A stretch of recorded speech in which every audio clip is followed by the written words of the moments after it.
welcome to episode 19 of Zapped to the Past. My name is Adrian Mills and I am joined as ever by Graham Raddings. If you haven't listened before, this is a podcast where we discuss games that were released for the Commodore 64. We are using the magazine Zapped 64 as a monthly guide for the games to focus on, but we are in no way affiliated with Zapped 64 itself. In episode 19, which covers the very cold and dry month of February 1986, we're going to be looking at the first batch of games from issue 10 of Zapped 64, along with what was going on in UK music that month. So Graham, tell us exactly what we have coming up. There is a lot of pickle in this sandwich, let me tell you.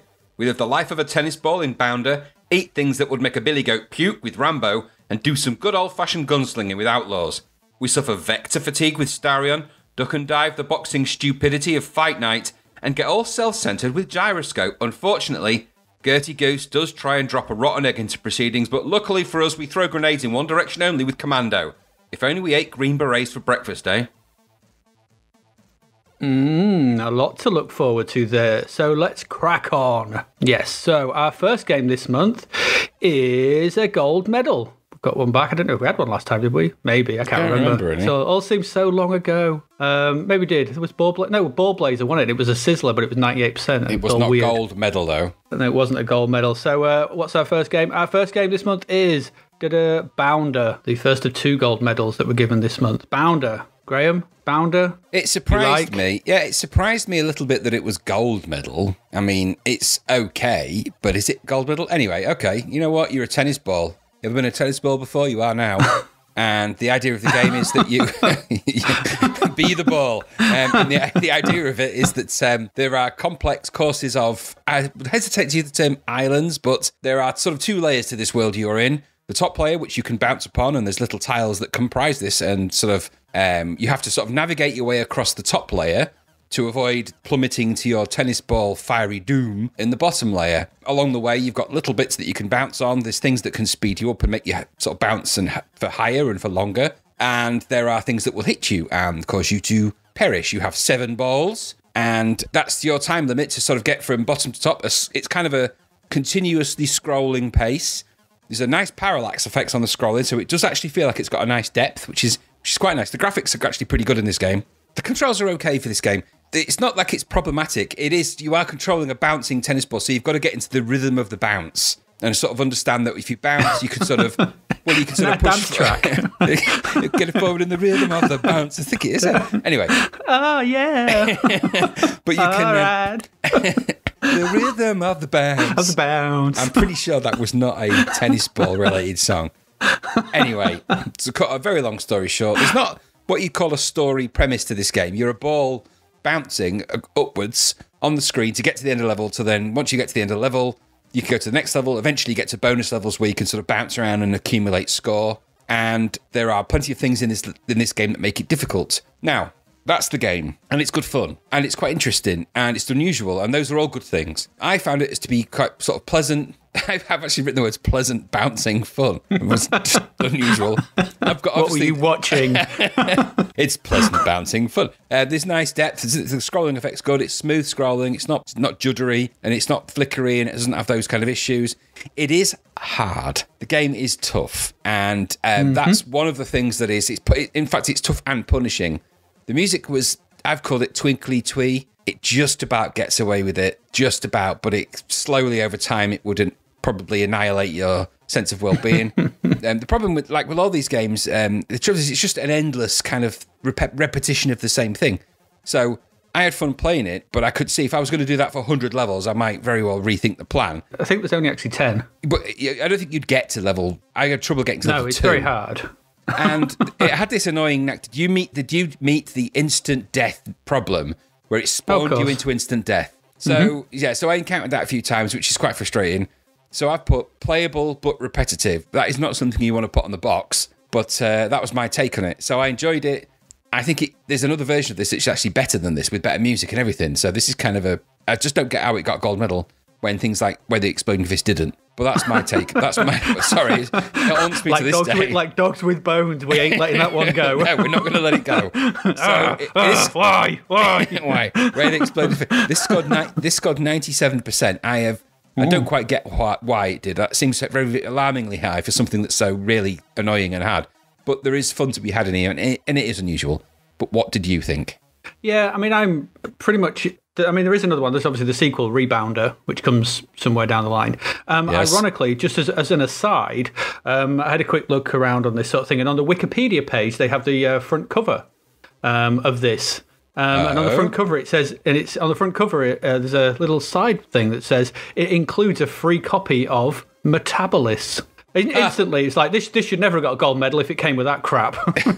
Why would you hinder the reputation of this game giving away a Birdman game? I don't know, a Birdman. Because it says in a little circle that says, is it a bird, is it a man?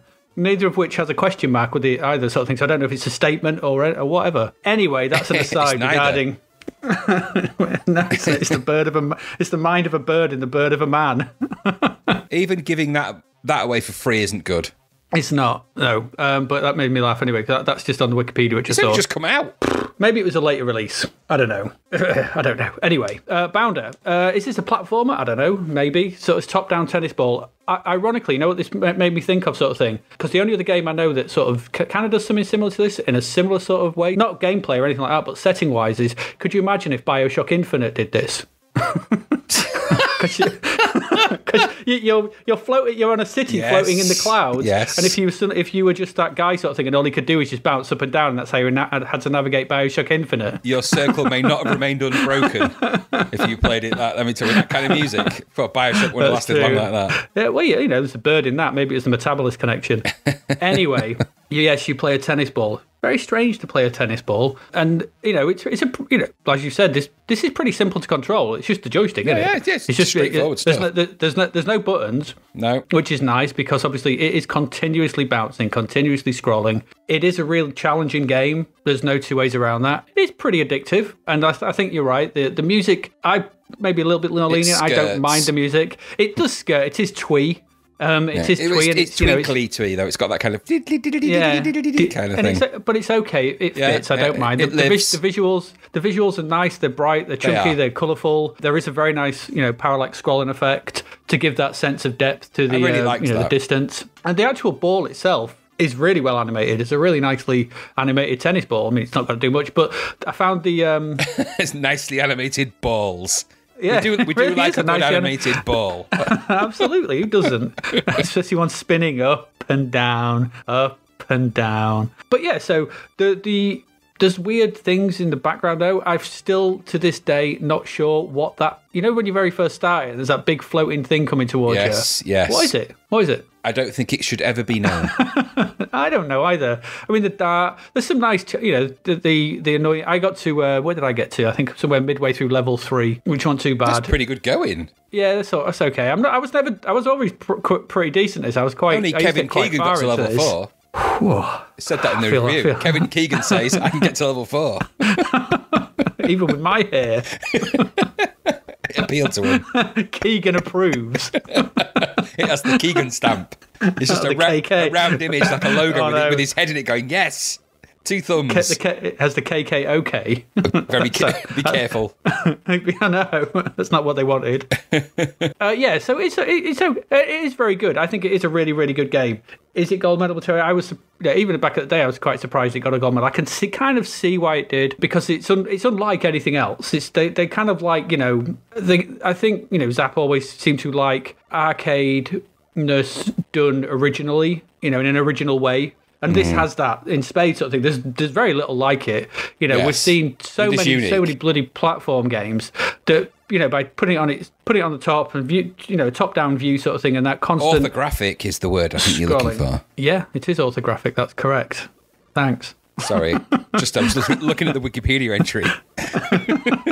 You're looking for a Metabolist picture, aren't you? No. It's there, look, it's there. I don't need to see Birdmen in my mind. The thing with it, what it could have done with, and I don't know if this is in Rebound, obviously we'll visit Rebounder when it appears.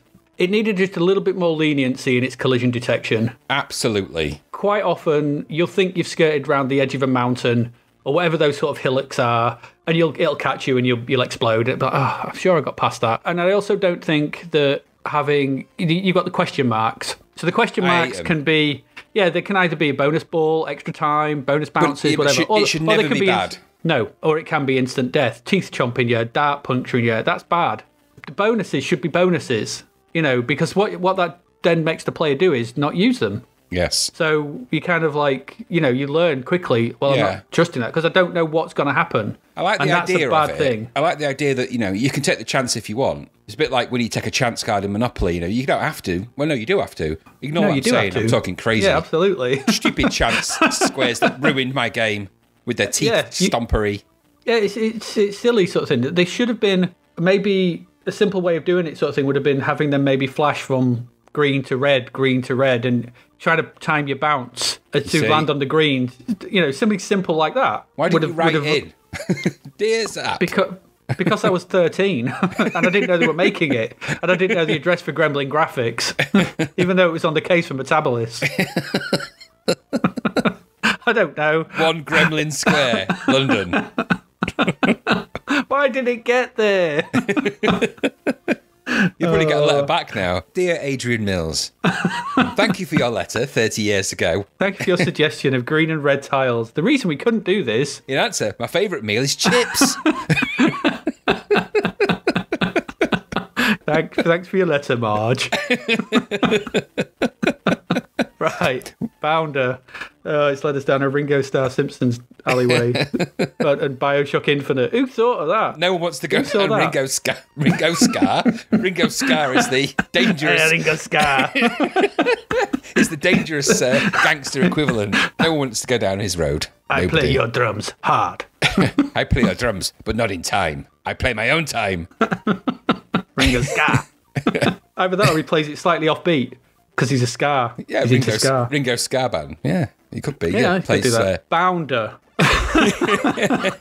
Yeah, so. Bounder. Anyway, Bounder. It could be a bit more user-friendly. It's the collisions that do it in. I don't like the things. However, the central core conceit, the central premise, is an addictive arcade challenge. And I think on that respect, it does work. And it's still fun to play today. But yeah, it's bloody hard. Gold medal, though? Gold medal?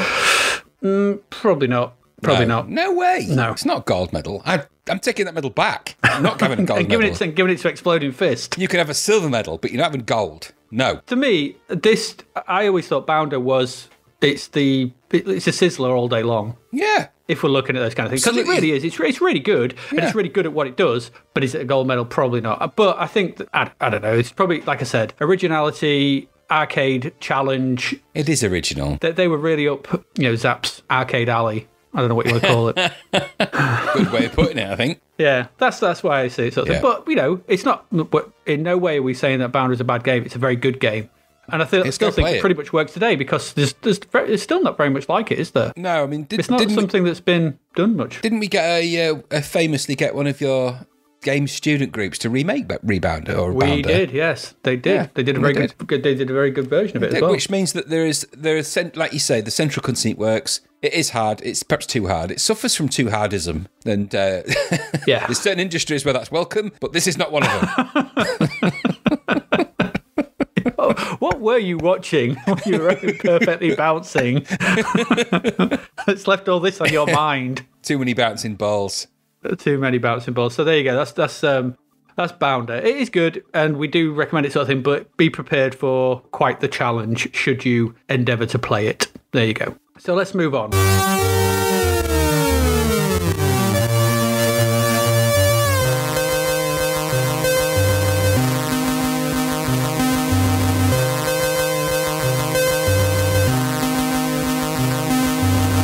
What's up next? Well, up next, we've looked at the film in some depth a few episodes back, and now we have the computer conversion of Rambo First Blood Part 2. So Rambo First Blood Part 2, it's the game of the film, but I'm just going to shove that to one side for the moment. And I'm going to ask a question. Best music on the C64 yet? This one by far, yeah. Absolutely. Yeah, I think so, quite probably. It's just stunning.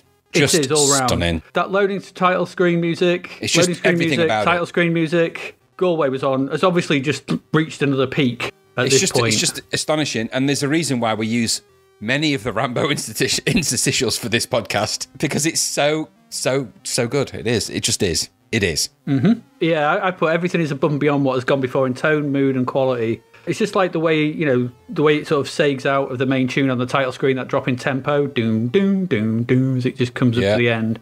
And then just comes back in again. It's just beautiful. It's just really nicely thought. Everything about it. Start off with a Morse code. Brilliant. What's clever with the Rambo music, just for the game, I mean, just everything about it, I love it. And it is one of my all-time favourite C64 pieces of music, the whole thing, all of it, I love it. And what's, just before we dive into the game, it's because it's the film soundtrack as well. It's not like it's just, Matt and Galway making this up.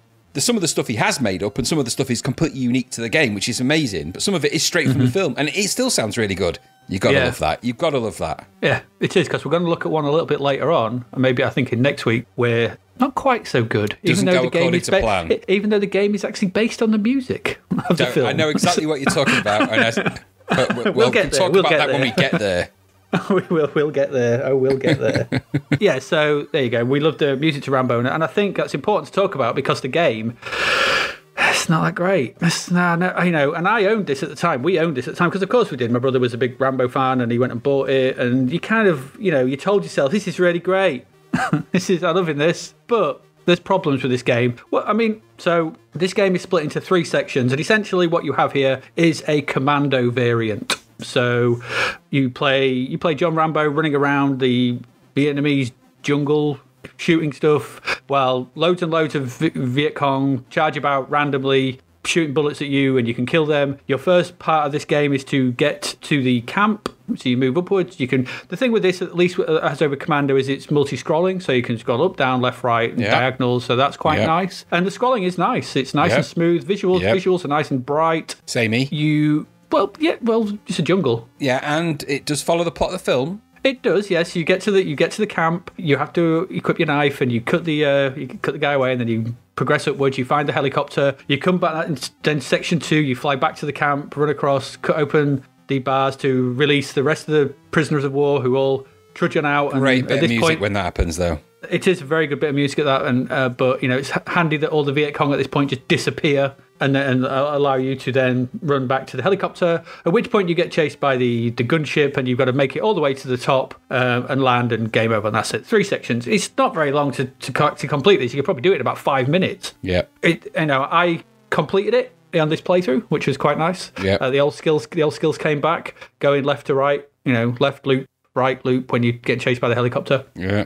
The problem is that it's just there's not much to it, and it seems to me that this might have been there seems to be elements of this game that hint at things they wanted to do but either couldn't because they couldn't fit it in the C64 or they ran out of time. That's exactly what I've made a note of as well. The exact same thing. Because you've got weapons. You've got different weapons. You've got your bow, you've got explosive arrows, and your knife. And you just equip the explosive arrows. And the minigun. That's it. Why would you equip the knife? It seems to me that the whole point of the knife is that you could go through it, and then maybe that you go through it silently and not alert anything. And you get more you get more enemies. But it just makes the game harder for you. There's no point to it. You just equip the explosive stuff and blow trees out of the way. It's very unusual sort of thing because there's almost the makings of a good thing here. Really, really good, interesting. What could be like an early example of a stealth game. This is similar to. This could have been something like the original Metal Gear, which is on the MSX, which is around about the same time. This could have been that, but the problem is that it's not because it's again that thing what we've said too many times before.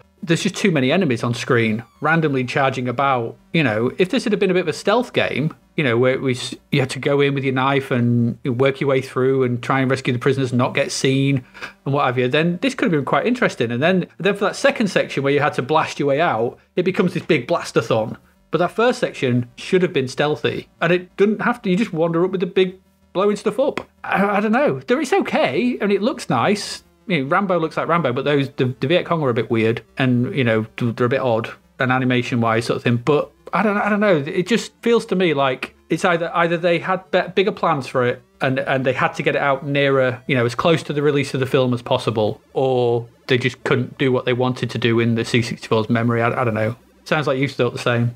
I did. I think that it's interesting you're looking for more substance and plot in a film that is essentially one guy killing everything that moves. But he doesn't start like that with getting to the camp. He goes stealthily to the camp, and that should have been that could have been replicated here. It could, but that is literally, in the context of the film, 10 minutes. It's like the first 10 minutes of it. You can complete this game twice in 10 minutes. Yeah, that's my main criticism of the game is it's just too short. It's just too quick. And I think there's a couple of things to think about. Firstly, I think there's a lot of stuff in the game.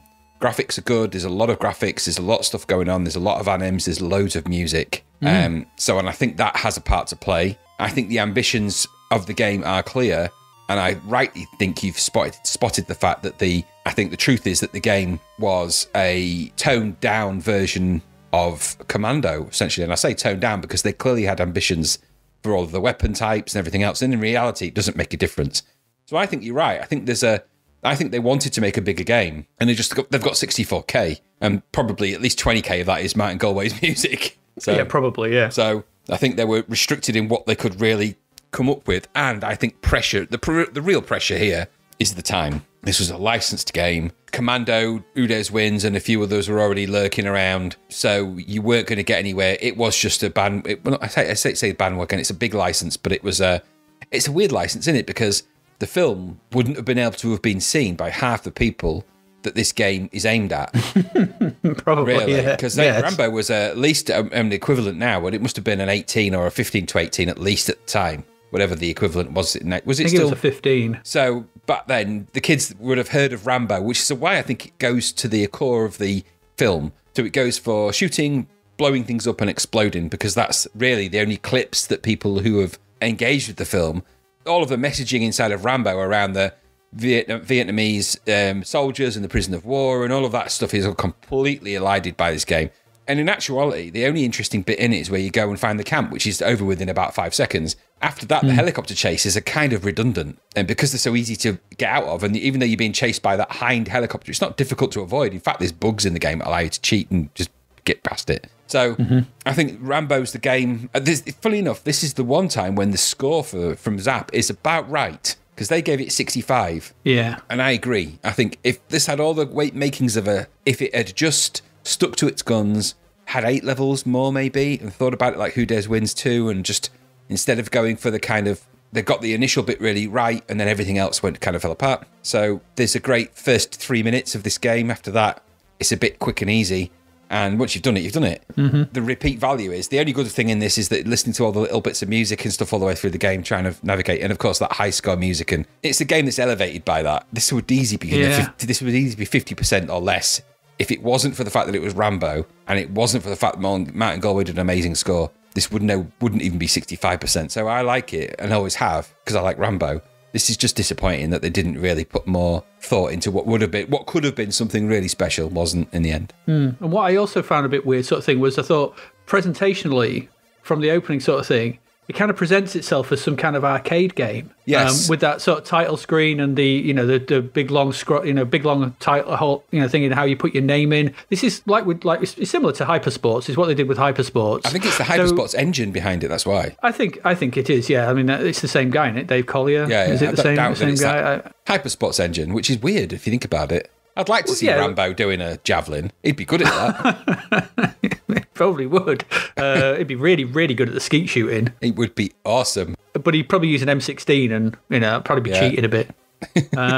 It's weird that for a game that's based on a film like this sort of thing, that they've arcaded it up. And I know that it's because that it was aiming at that Commando and it's a bit more different. But there are hints that they wanted to do something more. And I think to this day that opening section was supposed to be, if you do it with the knife or with because why would you have normal arrows? If you do it silently, it's supposed to be easier. And maybe it is, I don't know, but it just makes no sense because you just use your big explosive arrows to blow everything up. Yeah. And so, it seems weird, but there could have been, and it wouldn't have taken much sort of thing, just a case of, if nobody sees you, or tone down the number of enemies, and if have sight. Basically, I'm looking for Metal Gear Solid here, or Metal Gear, and I think Metal Gear came out around this time, the first one. I think there's influence there, and I think your ammo is infinite for the knives and for the arrows as well, isn't it? Yeah, it's for everything. Yeah, so which is a bit strange. It would have been just more challenging just to have to find ammo. Yes, which most of the other games do of this type. Commando and Who Dares Wins variants do that anyway. But that's what I mean. It seems like don't get me wrong, it's finished and it's pretty polished in every respect, sort of thing. You can't fault it. There are maybe some little bugs here and there, sort of thing, but it works and it's nice and everything kind of this sort of thing. But it just feels like they wanted to do something else. And I wonder if the designers were stuck between the arcadeness and then actually having a bit more ambition. A rock and a Rambo place. Yeah, something like a rock and a Troutman. Maybe. That's my take. But I think 65% is pretty much bang on. Yes. Because there is enjoyment to be had here, primarily from the music. And, it will give you 5 minutes of fun. Yeah. I mean, I like you, I had the original of this game, and it was in a really nice box as well. The tape I didn't have the disc, I had the tape. It was in a really nice, it wasn't like a cassette tape, it was in a proper presentation box, which it's hard to describe them now, but it's like a molded plastic box that was slightly bigger than a cassette. It was a nice package overall to get. So they knew exactly how to market this license. I mean, but it was, the Rambo license itself is a masterpiece of design in of itself. So this is an extension of that. A lot of its power and its marketing comes from the fact that it's all of those things. The flaming flames and the rocket launcher and all that. But there you go. Yeah, nice loading screen as well. I just think it's quite a nice picture. For once, Good it actually picture. looked like Rambo. Yeah. Presentationally, everything around this is really nice. It's just, you just wanted more game. More game and a bit more thought behind it. And it's like they almost had it. Yeah. It's just not quite there, which is a shame. Because it could have been this could have been something really special. Yes, exactly. Instead it's a Rambo. It's just a big pig. That's what we think of you, Rambo. or what they call it in Yorkshire. Have you seen that Rambo? That Rambo. Anyway, let's move on. That's Rambo. It's okay. 5 minutes of pleasure. That's on your Tinder profile. If you're lucky. if let's move on. The next. Right. Enough of that. Enough.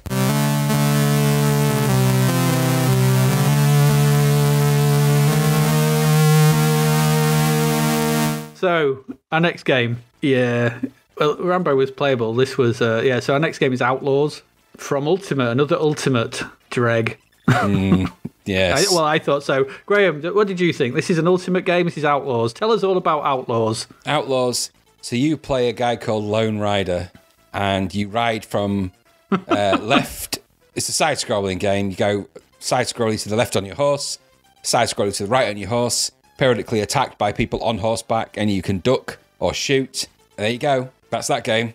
There is more to it than that. Did you not get much further? No, I literally rode to the left, rode to the right, and took pot shots at people. Periodically, I got killed. I didn't know there was any more to it. What else was there? There's 3 stages. Well, I didn't make it to stage 2 or 3.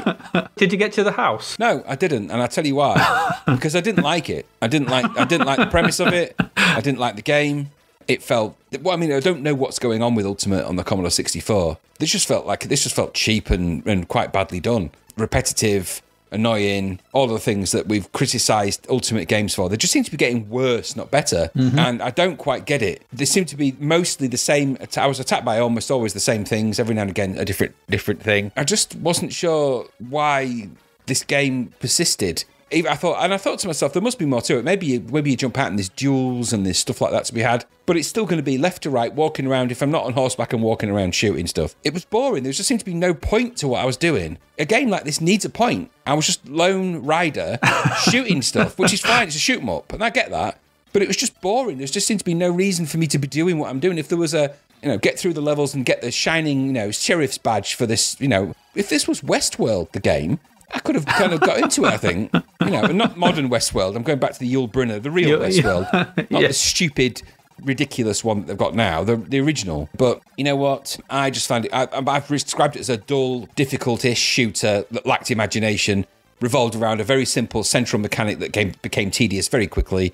The graphics were okay, but a bit blocky, but I can get past the graphics on these kind of games.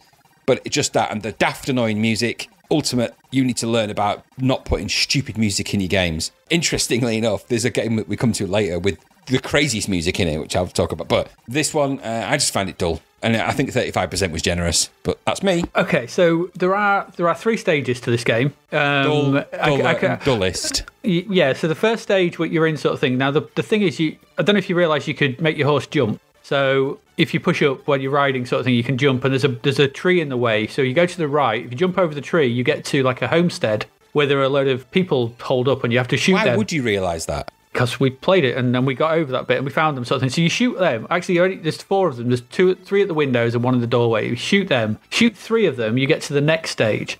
So the next stage, it sees you traversing Sioux Indian country, and there's like basically all you got to do is ride to the right and just jump over obstacles. Every now and again, an Indian will ride past in the back and fire an arrow at you, or a Native American, sorry. Sioux Indian, whatever you want to, I don't know what the right word is these days, but you know what I mean. This is, typical sort of Western style nonsense. So you get to the end of this section, and then you get to a town, and in this town are 5 bandits who are just somewhere within the town. So you ride to the right, you ride to the left, and then eventually one of them will turn up and you have to shoot them, and then eventually another one will turn up and you shoot them, and you have to shoot all 5 of them, and then it's game over. Well done. That's it. That's the game. You are not wrong in any of your criticisms, though. It doesn't get better at any point during any of these sections. I don't know why my character had such a large chin. That confounded me. Well, he was called Chinny McGee. Well, that'll be why then. I thought he was called Lone Star or whatever his name was. That was his special name. Lone gibberish.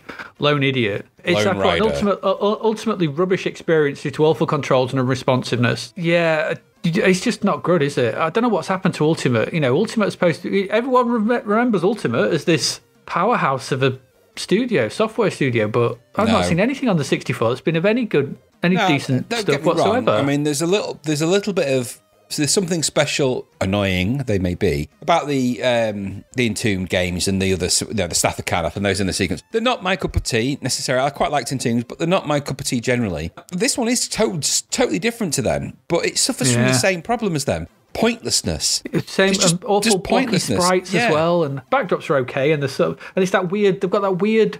They keep persisting in that weird 3D look. Yeah, it's depth. It's got that kind of depth effect to it. And I don't like it though. There's a lot to dislike, and it baffles me that they just seem to be stuck in a rut with the Commodore 64 about what direction to take the games. It confounds me that they could get so much right. I mean, even the basic games, if such as they are, and I don't mean basic programming, I just mean in terms of the programming language. I mean, the basic games on the Sinclair Spectrum, even down to Jetpack on the Spectrum 16K, or Psst, or Trans Am, those games were stupidly simple, but they still work better than this. Yep. So I don't quite get what's going wrong when you've got a computer as capable. I just think they just lost on the C64. And it sort of almost feels like they're doing stuff because they have to, not because they want to. But you know what? I think sometimes I think there's a little bit of trading on the Ultimate brand, because they did have a reputation for being good. But this is maybe the 3rd or 4th or 5th game in a row from Ultimate that's been quite poor. So there's another Arthur Penn Dragon one coming, which I completely forgot about. Dragon Skull. Exactly, and I suspect it's going to be very similar in format to the others. I do as well. I think it's Dragon Skull. Something or other. Dragon Skulls. I don't know. You know what? The long and short of it for me was that I didn't enjoy Outlaws. And I think there's, if this was, can you imagine, this is Red Dead Redemption, but the C64 version. So... You know what? So it is. That's what it is. And I get the idea of what is interesting, setting a game in the Wild West. Okay, but there's so much mileage into what you could do in a game of that type that this belies all that. Even with its pretty poetry-ridden intro and all the stuff that comes with Ultimate games, they seem to be big on the preamble, big on the production, but the games themselves do not live up to that. So for me, snooze. Yeah, Outlaws. Yeah, Outlaws. Yeah, boring. Move on. Yes, move on. Yeah, indeed. Let's move on. Spent too long on that one. So let's move on.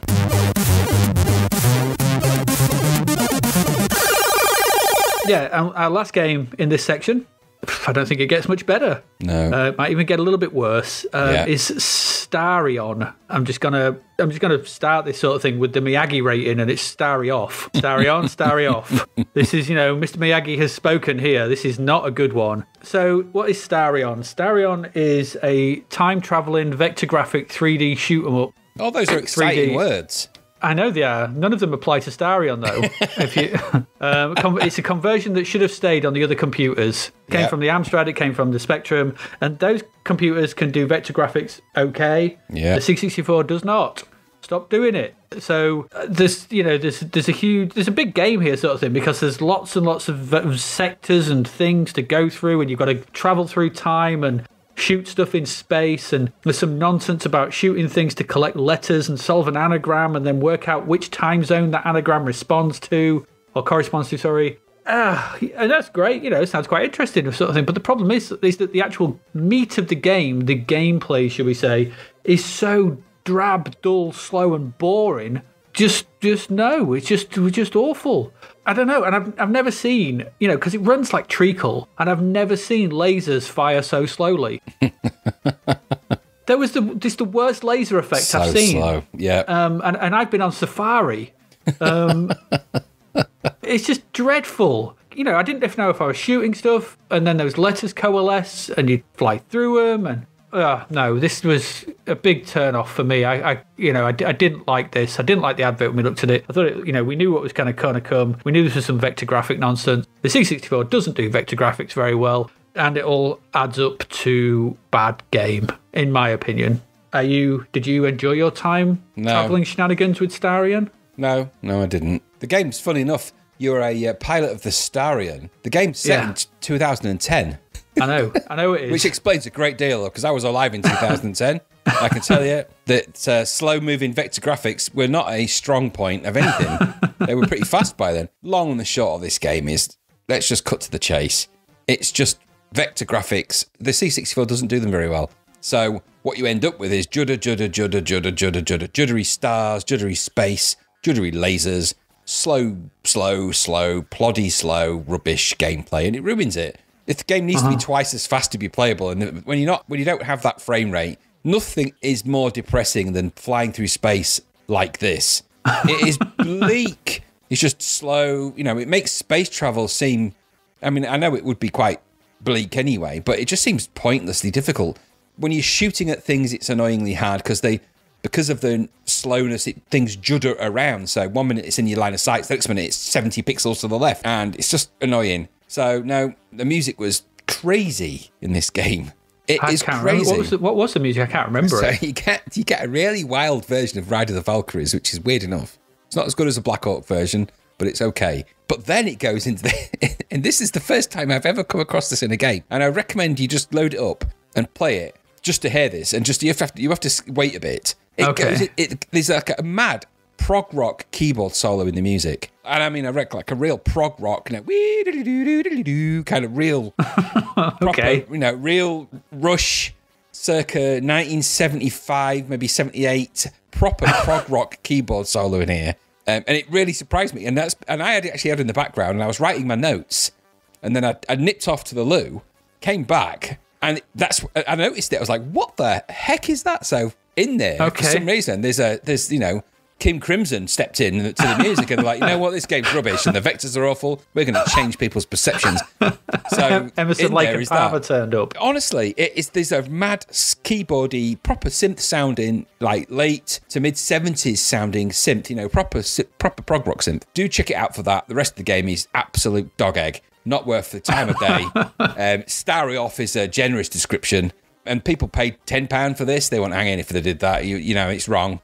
Don't hang the people. That's wrong. $9.95 for this is a rip off. Outlaws was a tenner as well. This is two games for a tenner. Well, 20 quid. Imagine you spent 20 quid on these two. Well, the thing is, like you said, it's better on every other platform, so it's clearly a port too far. All the other platforms do vector back graphics better. The Sinclair Spectrum, Z80 processors, even the BBC Micro central processor, albeit it's because it's almost the same. It just operates quicker than the Commodore 64. So when it comes to vector graphics like this, forget it. Move on. Waste of time. Yep, absolutely. It is a waste of time. And I think on that note, we'll end our look at the games in there for part one. That's a downer to end on. Starion was a proper turn off. Starry off. Turn it off. Starry night. No.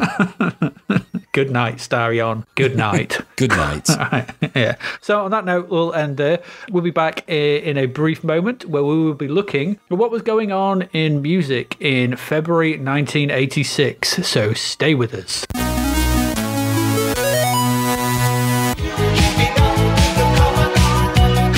Thanks to our sponsor, davidhearnwriter.com, where you'll find audiobooks for just a few quid. Dave's feature book this week is Starfarers and Thanians in Space. Set in a hostile galaxy mirroring real nations and world events, standing against dodgy aliens is reluctant hero Deacon. The story features a robot named 128, who is referred to as a white elephant. The audiobook is available at Google Play, Apple Books, Audible, and visit davidhearnwriter.com to find out more. Are you keeping up with the Commodore? Yes, the Commodore is keeping up with you.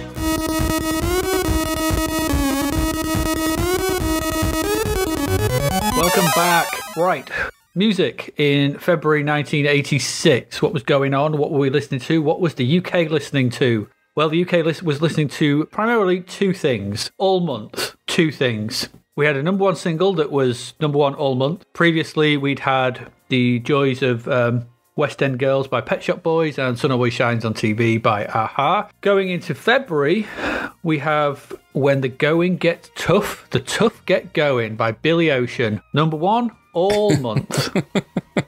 All month. I don't think we've had this since Jennifer Rush, have we? When did did the film come out in 1986? It must, yeah. Because obviously, When the Going Gets Tough, The Tough Get Going is the Romancing the Stone spin-off single. So probably, I don't think we have Romancing the. Do we have Romancing the Stone this month? I'm not sure. I don't think we do. We haven't seen it in any of our film I think releases, it probably comes out definitely not this month. So it'll probably be next month, I would have thought. But obviously, they're laying the groundwork for Michael Douglas and Kathleen Turner's Costa Rican adventure or whatever it is. Is it Costa Rica? Yes, I believe it is, with Danny DeVito as well. It is Danny DeVito, yeah. Take a look at those snappers. That's the line I always remember from it.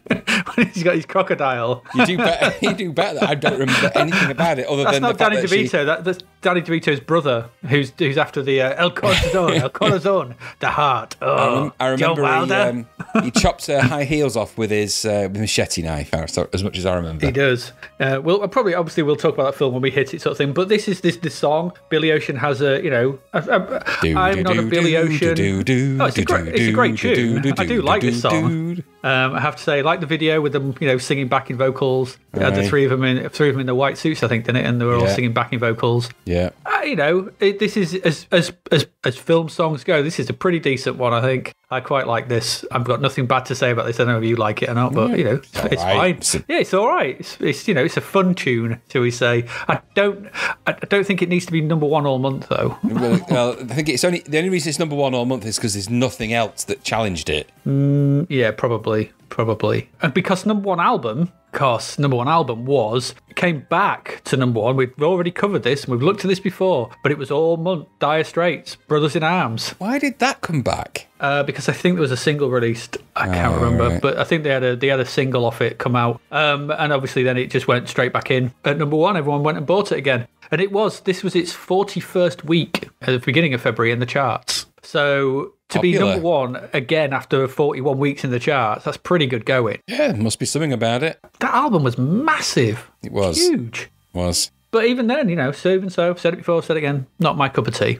Not for me. I know you like them, so No, I like a few tracks by them, it is quite a good album. I just didn't think it was that good. I mean, goodness me, but But I think what it points to really is the fact that there's less. It says less about how good it is and more about how less it's been challenged by anything that's better. Probably. Also, as well, I have in my head. Correct me if I'm wrong. Wasn't Dire Straits' Brothers in Arms one of the first big CD album releases? It could easily be, actually, yeah. I think it is a CD I have it in my head that it was one of the, it was the birth of CD around this period of time, and this was probably a lot of people buying their very, I'll get this on CD because it was... It was also, I think you're right. I think it was in... Do you remember those... you used to be able to get like 6 CDs for your CD player for in the library, and every month we'll send you latest albums if you know. Maybe, I think it was one of those. I mean, most people ended up with at least... the various Queen compilation albums and at least one or two Madonna compilation albums through that process. I know I did. And a Beatles album, probably. Yeah, exactly. So you're going to end up with the best of, the best of gang. And I suspect somewhere that's fell in there somewhere maybe, but it's a long time to be in the charts, 41 weeks. It's basically principally a year in the charts. It's crazy. Just what it was back then. I mean, we covered thingy, didn't we? Bruce Springsteen a while back. And it was like 60 weeks in the charts. That's a lot of Albums weeks. stuck around back then. They stuck around forever. Well, do you know what? They were released every 5 minutes. I mean, nowadays music's released pretty much all the time. Then, it took I know, I've released time. 5 singles while I've been doing this. Exactly, it's what I mean. My 17th album's come out in the last couple of minutes. And that's just today. But no, I think albums were big productions, and they probably still are, but perhaps modern technology being what it is, they're not quite as complex to produce. I don't know. With modern technology, yeah. we don't need. Well, the thing is, I wonder, we don't need artists. There was a reason why these artists got huge advances and lots of studio time and everything else. And when they recorded these albums, it took years to record sometimes and get right and engineered. And now Bobby McGee can do it on his laptop with a couple of microphones and a decent DAW software. So I wonder. He gets about that Bobby McGee. He's a clever guy. He really is a clever guy. Yes. And he's got access to lots of cheap tech. He does. He's knocking out these albums. He does. More than you know. He does indeed. He does. All right. That's enough. Enough about Dire Straits. I don't care for Dire Straits. Let's move on. No. Was there any singles of note? In the month of February, 2nd of February, we had Eloise by The Damned in at number 18. The worst single The Damned ever released. Was it? I like Eloise. Yeah, exactly. It's the worst single they ever released. Am I the barometer of crapness? No. The worst superhero ever. The barometer of crap. The Damned are a good group, and this belies everything they ever released prior to it, because it's just awful compared to everything else they ever did. Well, I like it, to quote our friend. And the reason, but I suspect, and I don't mean to, speak ill of The Damned, but it is the most gothy thing they ever released. Yeah, exactly. Yes, what I mean. So which is probably why it falls on your radar, because you were quite the absolutely. gothite. But yes, they were essentially a punk band, and the rest of their output is nothing like Eloise. No, I know. And that's why I like Eloise and not much of their other stuff. But it got to number 18, which means it was popular. Well, it went in at number 18. Strangely enough, it's not the song they sang when they were on the Young Ones back in the 80s, because they sang Video Nasty back then, but there you go. I'll take your word for it. There you go. Only band I remember on Young Ones was Motorhead doing the Ace of Spades. The Ace of Spades. They did that on the classic Bambi episode. Yeah. In the train station, yeah. Classic. So but weird. the Video Nasty one, we got a video. Everyone remembers that episode, and that's the one the Damned are in. Okay. I vaguely remember it. The Young Ones all... There's 12 episodes, and they all kind of mush together into one massive, just thing of like Rick and Vivian and Neil and Mike. Yes, it's hard to remember. I remember moments. Although the thing I always remember is the what was it? What's the thing on the and I still use this line to this day, and no one gets it. There's something on one of the mantelpieces. It just turns around and goes, "Don't look at me, I'm irrelevant." Oh yeah, they do that a lot in that. It's very strange throwback to that. It's just some weird little mouth or it something. It happens all the way through. They do little strange things in the Young Ones. There was a lot of stuff like that. There was little. Yeah, there was the hamster. There was what was it called? The hamster? I can't remember. Yeah, there was the hamster. Was it GBH or something? GBH, yeah, something like that. Yeah, there was Don't Look at Me, I Was Irrelevant, and there's all those kind of things. Yeah, it's a very strange show. Basically, an Alexis Hale stand-up routine for 5 minutes every week. He's actually not in it as much as you'd think. I thought he was in it loads. He seems to always turn up in it sort of thing, just doing a stand-up. I'm not a vampire. I'm a taxi driver from Johannesburg. I really like it. I really like the Young Ones, and so I have don't get me wrong, big so soft do I. spot. And you're right. Don't remember much. It's like I said, it's just all much of a muchness. It's just all one big sort of momentary thing. Yeah. Same day, 2nd of Feb, and She Was by Talking Heads in at number 45. My favourite Talking Heads song, that is. From your worst The Damned song to your favourite Talking Heads song. It is. I like Talking Heads, but that's my favourite Talking Heads song. It is a good song. Good hook in that song. Yeah, it is. Now we've got the Yin and Yang of Motley Crue. In at number 69, how apt. How ironic. Smoking in the Boys' Room, which I don't like, but I really do like Home Sweet Home by Motley Crue. It's so cheesy, and it's got such a good guitar solo, apart from the Whittly bin, but it's got great guitar noise in it, and it's just a big sing-along anthem track that just gets me in the feels for some stupid reason. It's a piano. And it's nice. I like Home Sweet Home. Less Motley Crue tracks than I hate. So that's the only downside. That sounds like Bilbo's goodbye. I like half Motley Crue tracks more than I should, and half of them less than I don't. No, it's true. Can you imagine Bilbo Baggins does Motley Crue? That'd be outright weird. If there Lord was of the just Crew. Lord of the Crew, all the Baggins is just at these 111th birthday party, the beginning of Lord of the Rings, Motley Crue just make an appearance, and it's like, Bilbo, who are these people? It's Motley Crue. Gandalf, just go with it, you freakish oaf. Anyway, so no, but there are some Motley Crue songs that are great. These are all right. Smoke in the Boys' Room is awful, but Home Sweet Home is a bit of a humdinger. So Yeah, I do like Home Sweet Home. But interesting, that was probably a double A side. Further on down the charts, the Bangles in at number 85 with Manic Monday. oh, I hate that song. Why? But- It's inoffensive Bangles pop. Exactly. That's the exact reason I hate it. It's just kind of Miranda hate it. It's so it's just but It will climb a lot higher. I know that. I've but looked it's at the got charts. Susanna Hoffs. It has got Susanna all Hoffs. bets are off. all bets are Hoffs. Yes, they are. So Yep. They split up, didn't they, because of her? I can Because imagine she she became. split up a lot of people. Well, she I think it was after Eternal Flame, where Yeah. she was the main focus on that. The media focused a lot more on her, and it caused. My understanding is it caused friction in the band, which Yeah. led to their eventual, split, should we say? Yeah. Number 92 was In Excess with This Time. Oh, I hate In Excess. Really? Yeah, hate them. What's wrong with In Excess? What do you mean, what's wrong with them? There's one good song, and it's not even that good. It's repetitive, boring nonsense, and that's not this song. In Excess Awful. were pretty good. I liked No, In they Excess. weren't good. Yeah, they were. No, they were not. Awful. Kick and Listen Like Thieves are very good albums. No, they're not. Yeah, you need to they go and are. re-listen to them. They're not. They're really not. People who listen to this podcast take this very seriously. Do not waste your time In Excess. And if you don't believe me, just listen to the last album they put out. I'm And not- then, no. tell me how wonderful they are.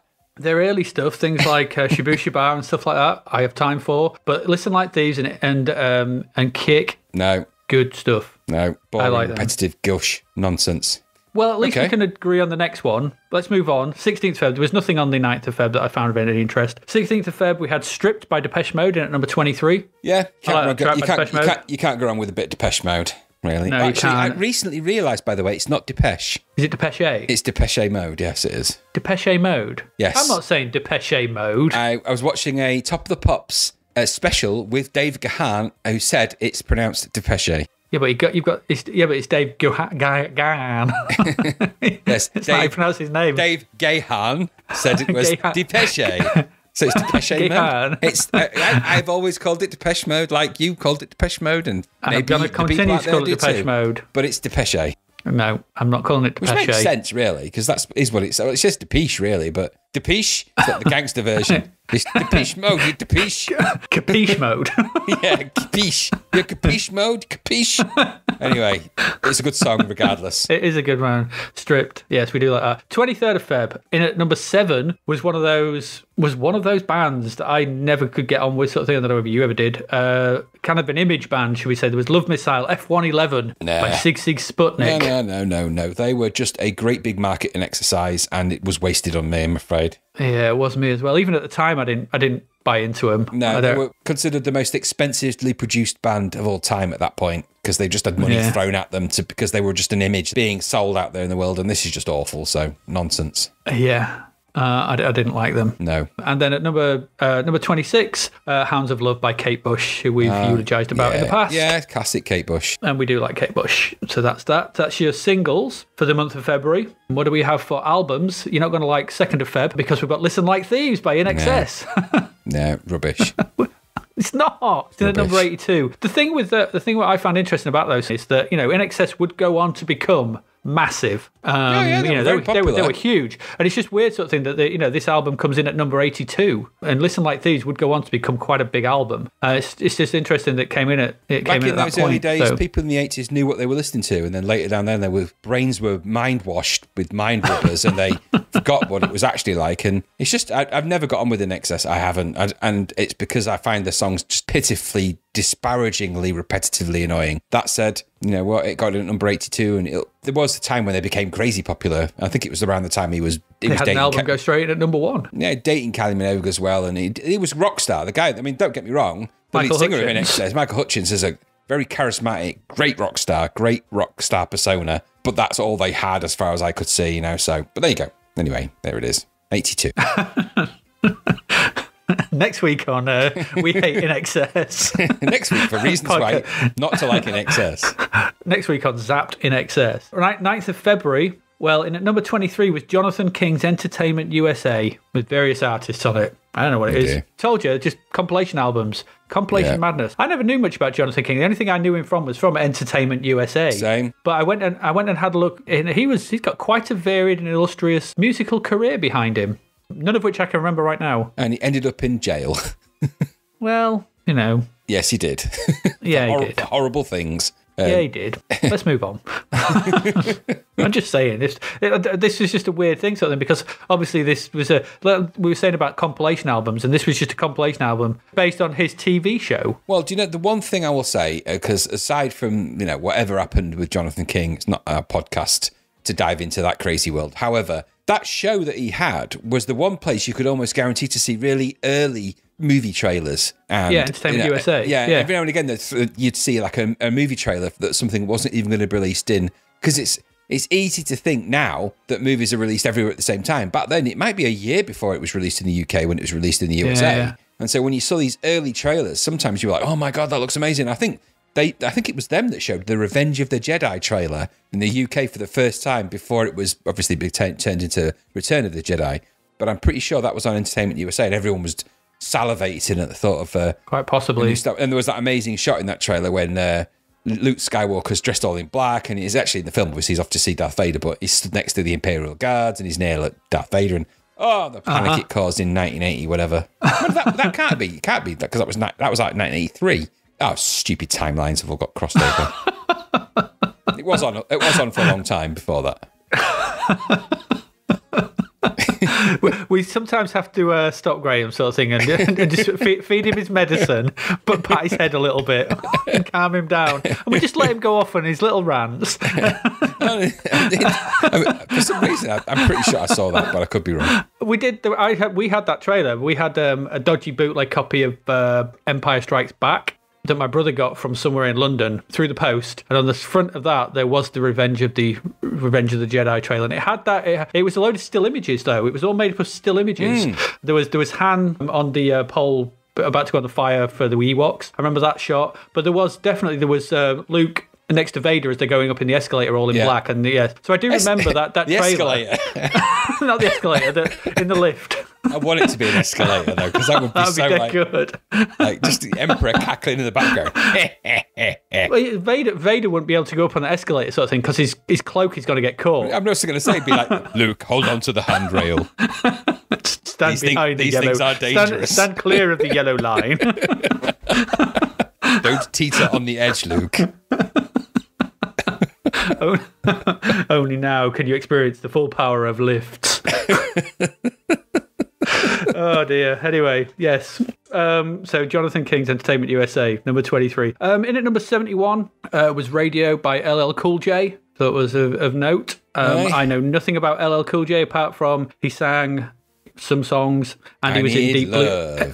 And he was in Deep Blue Sea. Was he? Yes, he is in that. Yeah. It's Ladies Love Cool James. You mean LL Cool J? That's from what I've been told. Yeah. Yes, and no, Radio was not a song I remember greatly. I remember he did better songs than that. Yeah. So album, must have I Need Love on it. It must be on that. I think that was the big hit he had in the UK. I don't know about that. Probably. I don't know. Anyway, 16th of Feb saw Ozzy Osbourne in at number 8 with The Ultimate Sin, which I'm hoping describes that album. I don't know. Will do. Yeah, were you an Ozzy solo fan? Is that an Ozzy solo? So is that Shard in the Dark and all that? And quite possibly around that time. Him and what's his... He was the guitarist, Randy Rhoads, was it? Yeah. I wasn't hugely into that Ozzy 80s vibe. It was kind of on the... What was that rock show that we used to watch late night on ITV? Power Hour or... Yeah, Sound Power or Power Hour. Raw Power, that was it. It would be on that and I'd be listening thinking, it's not quite my thing. So, but he did what he did, I didn't dig it.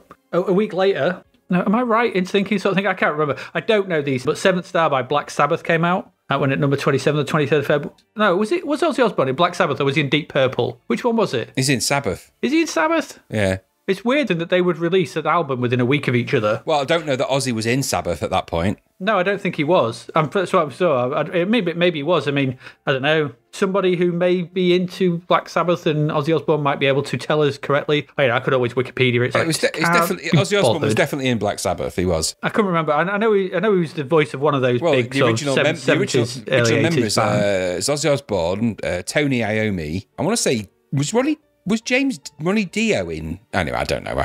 It's stretching my memory of Black Sabbath to the point where I don't want to think about it because I wasn't that into him, quite honestly. I just remember he had not metal fingers, but he had metal tips to his fingers. And that gave him a unique sound.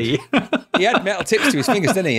Tony Iommi. Tony Iommi. Yeah, because he had the tops of his fingers were famously chopped off in an accident. And so he replaced the tips of his fingers with metal caps, but like thimbles, which made him play a lot heavier on his guitar, and that is what defined the sound of Black Sabbath. That's a true fact. I can't tell if you're no, that's true. Having me on. That's true. No, that's true. That's the honest to God truth. He's still got. If you look at him today, he's still got. He had. They all worked in like the big factories. He's outside. Let me just shout him in. Hang on, Tony, oi, come in here. No, I honestly, he had an industrial accident in the factory that he worked in, and it chopped the tops of his fingers off, and he had to reteach himself to play guitar using little metal caps that he put on top of his fingers so he could hold the strings down without agonising pain. I imagine. I wonder how much that helped define the sign. I don't know. I wonder if he got much compensation for that. That is something. If you email him, he's very, very responsive on email, and he would happily tell you that. And also, what his favourite food is. Yeah, which is chips. Which is chips. Yeah. My favourite food is chips. It's always chips. Oh dear. Right, there we go. That's your music. So what do we have? We had Dire Straits and Billy Ocean ruling the roost at number one in albums and singles all month. We had a bit of Eloise, bit of Depeche Mode, some Motley Crue, and Graham's favourite In Excess. So that's our music. We'll be back in a moment with our second lot of games for this episode, so please stay with us.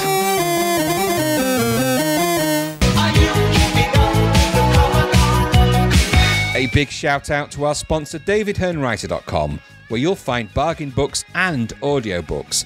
Dave's feature book is Starfarers and Tharnians in Space, where Deacon enlists the help of allies like the cloaked ship Xenates and a station full of pirates against the Tharnians. Meanwhile, his friend tries to win a Cobra spaceship from a giant claw machine. Audiobook available at Google Play, Apple Books, Audible, and other cool places. Visit davidhearnwriter.com to find out more. Oh, and Dave's podcast pick is Rambo, partly for the Galway Sublime music. Are you keeping up with the Commodore? 'Cause the Commodore is keeping up with you.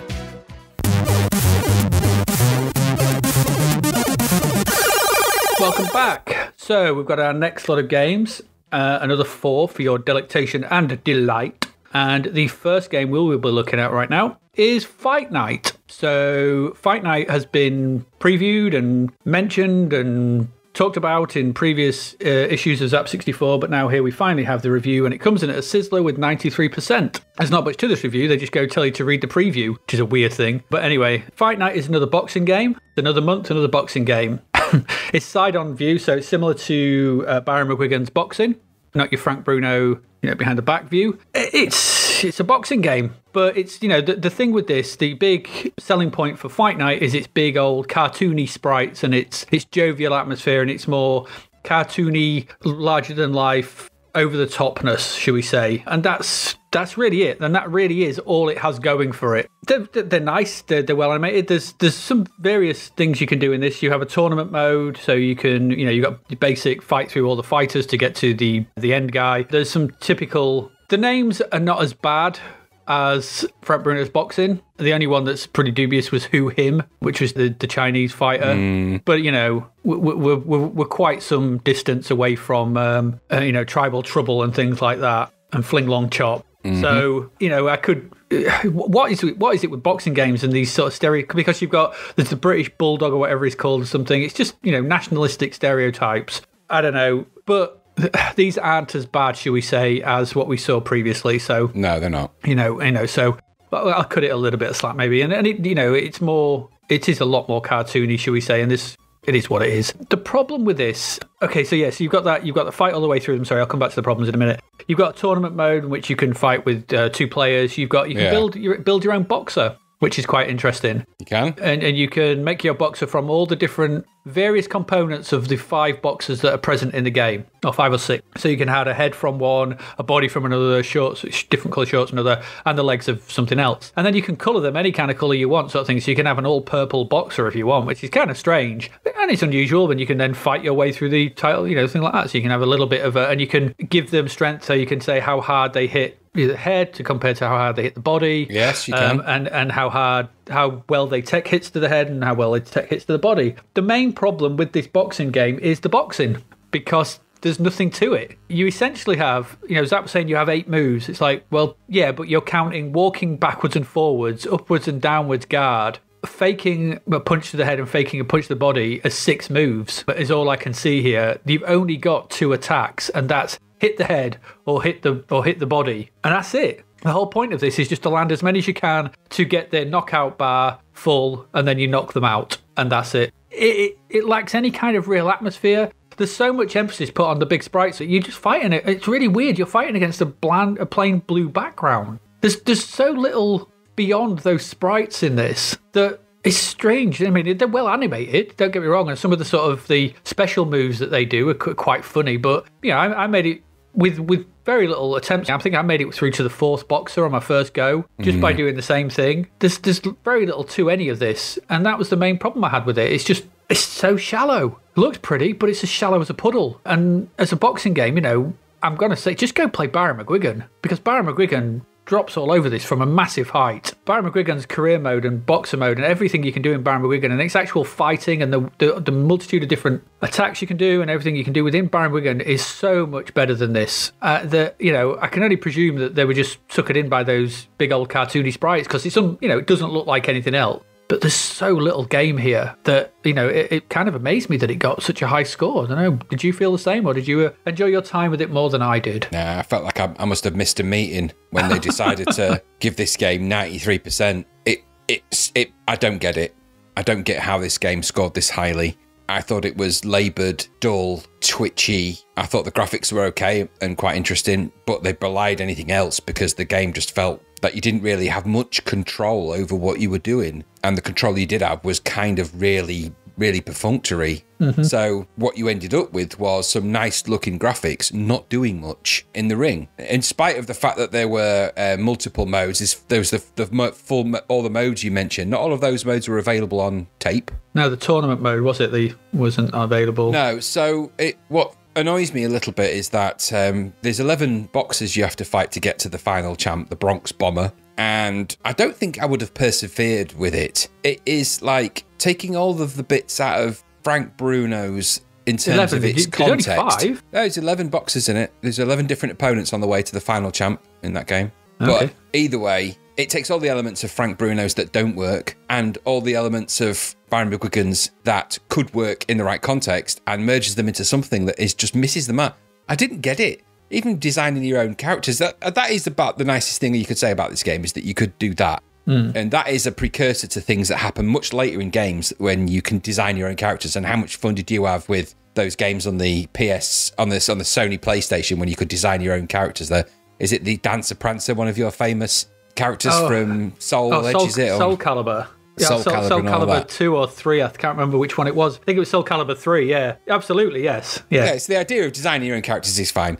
I just found myself playing, sparring, fighting against characters that I had literally no interest in beating and seeing what would happen. And I think it's partly because the ones that are in Barry McGuigan actually felt like you were fighting boxers. They kind of had and I think it's because of the way you choose your elements in Barry McGuigan. So you choose and you kind of, you train and you do all that stuff.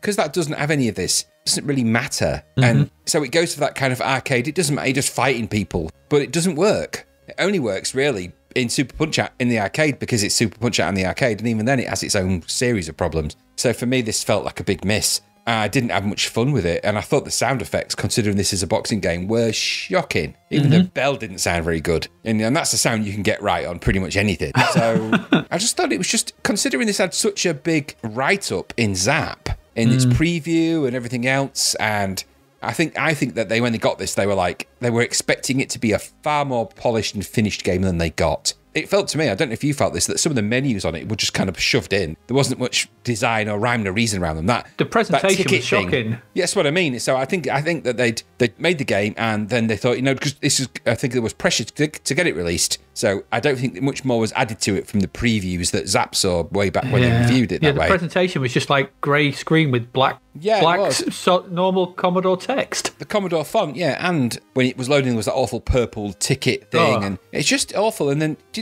I don't know why, but the guy that I was fighting, the first guy, was some kind of nerdy guy. I don't know if his name was Nerdy Johnson or whatever. Peter Peabody, I think someone. Yeah, he just kept trying to grab my testicles all the time and do some kind of tickle my balls move. And I was just like, you know what? There's probably back in the 80s there was giddy laughter, maybe at something like that. Just now, I just think it was just a bit of a waste of time. The trouble is, we've played Barry Wiggins, so do that as a boxing game, or don't do this. The thing is that these games keep getting released, boxing games and these kind of things. But Barry Wiggins out there, if you're going to play a boxing game where you do actually feel like you're playing a boxing game, that's the one. This one is meant to be comedic and comedy and fun. It just doesn't work for me. Didn't work then, it doesn't work now. I managed to avoid it back then as well. Didn't really come across my radar, considering how much of a big song and dance they made about it in Zap. I just avoided it. Yeah, I think that was what I remember as well, because as we've been going through these issues and looking at it, we've seen this pop up a few times, and there's a big glowy preview a couple of issues back, and we kept sort of seeing this mention of it, and we've seen it hit charts and stuff. And so I was thinking, is this a classic that we missed? Is this, because I don't really remember much of Fight Night, but I would think that if this had have been good, we would have been playing this. We would have been having two player fights of this, especially when you had your disc drive. Yeah. We'd have been like, do you fancy a round of Fight Night instead of do you fancy some IK Plus? It'd have been, but it never came up. It never ever came up. No, well, thing is, you've got Wave the Exploding Fist in the world. Yeah. So for one-on-one fighting games, that's your benchmark to beat. This doesn't. It doesn't beat it. And it's boxing, and it still doesn't beat it. And you've also got Barry Wiggins to beat, and it doesn't beat that. So you can put all the comedy, laugh a minute, crazy, tickle my balls, Mr. Nerd gameplay you want in it. Ain't no help. No, at the end of the day, this is just, I think it's they clearly designed the graphics in the game first, got some very, very basic boxing sort of moves, shown it to Zap, they've gone, wow, that's amazing, they start gushing over it, and then when it came to it, I don't get how this got 93% on the Sizzler, I don't, because it's nowhere near that, nowhere near in my book. It feels unfinished, so no, but... Like I said, there is nothing, when you're fighting, there's nothing on screen apart from the ring and the two boxers. There's not even like a character background or, character art background, nothing. It's it's not so dissimilar bizarre. to the boxing game that we played, that early one. What did we play? What was it called? Knockout. It's not dissimilar to Knockout, really. Yeah. And true. Knockout, the same problems. Lots of style around the edges attempts, but nothing concrete when it came to the actual game. It's the same problem here, really. It's nothing different. A lot more money, though, this one. Or at least the same money. Was it $9.95 for this? I wouldn't have paid that. I'd have been annoyed at myself, and it would have been more on disc as well. So for 10 quid, you're paying for less of a game, not much to it. Can you imagine the loading on tape for the players? No, thanks. Give me Barry McGuiggins. Yeah, absolutely. Barry McGuiggins is way better. Because I remember playing a lot of Barry McGuiggins back, in 1986, 87, whatever it was. But this completely bypassed me, and I don't think there's a good reason for that. Where you changed your name to A.D. McGuigan. That is true, actually, yes, and I just went around boxing people randomly. So, I did, to that tune. And Cannonball Peterson, who lived down the road from me, he lived in fear for weeks. He was... he never meant to be called Cannonball. That wasn't his choice. But you hated him, and to be fair, sort of thing. He was my nemesis. I had to beat him. I had to break him. Well, you had Bobby punch your head off. The Polish guy down the road. But you're getting into Frank Bruno territory here. Well, you can see how easily led they were. Anyway, no. Fight Night is a great big Fight Night miss for me. Fight Night. Yeah. Fright Night, and Fright Night's better. Fright Night, yeah, absolutely. Yeah, if you were fighting vampires, I could get behind this. If you were fighting like sexy vampires, that would be all right. I'd be on board with that. Love the Fright Night movies. So yes, to even put this game in the same sentence makes me angry beyond compare. In fact, so much so, I'm actually going to go to the next door neighbour's house now and pull up his gas main and blow his house up. Why not? It's what all good neighbours should do. He knows too much anyway about my nighttime shenanigans. We all know too much. You keep tweeting them. We told you not to. Good Lord, man. If you want to keep something secret, don't put it on social media. I know that tweet. I'm a vampire and I'm going to drink your blood that I put there. It's a bad move. It's come back to bite me personally in an ironic twist. Come back to bite me on the neck. All right, Fright Night. No, don't play Fright Night. Go watch Fright Night instead. Go watch that. You'll have a better time watching either of the Fright Night films. A very good idea. Watch them all. Because they're good. Right, so let's move on.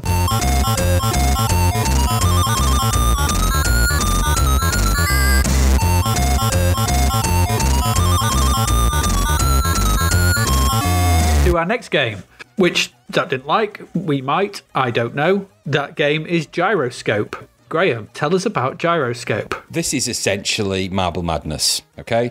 Marble Madness was an accomplished arcade game, which featured a trackball controller, and you controlled a marble that slid around a track alarmingly similar to the Gyroscope sort of level, so kind of a downward slope, isometric view, and roll the marble around, try and navigate the narrow nooks and crannies, don't fall off, yada yada. You get the idea, get to the end, next kind of crazy level. So this is essentially that. And graphically, the actual backgrounds, the levels look quite similar. They're actually pretty good rendering. Yeah, they are. Yeah. The Gyroscope, less so. So it looks a little bit like a sprite stuck in the wrong game.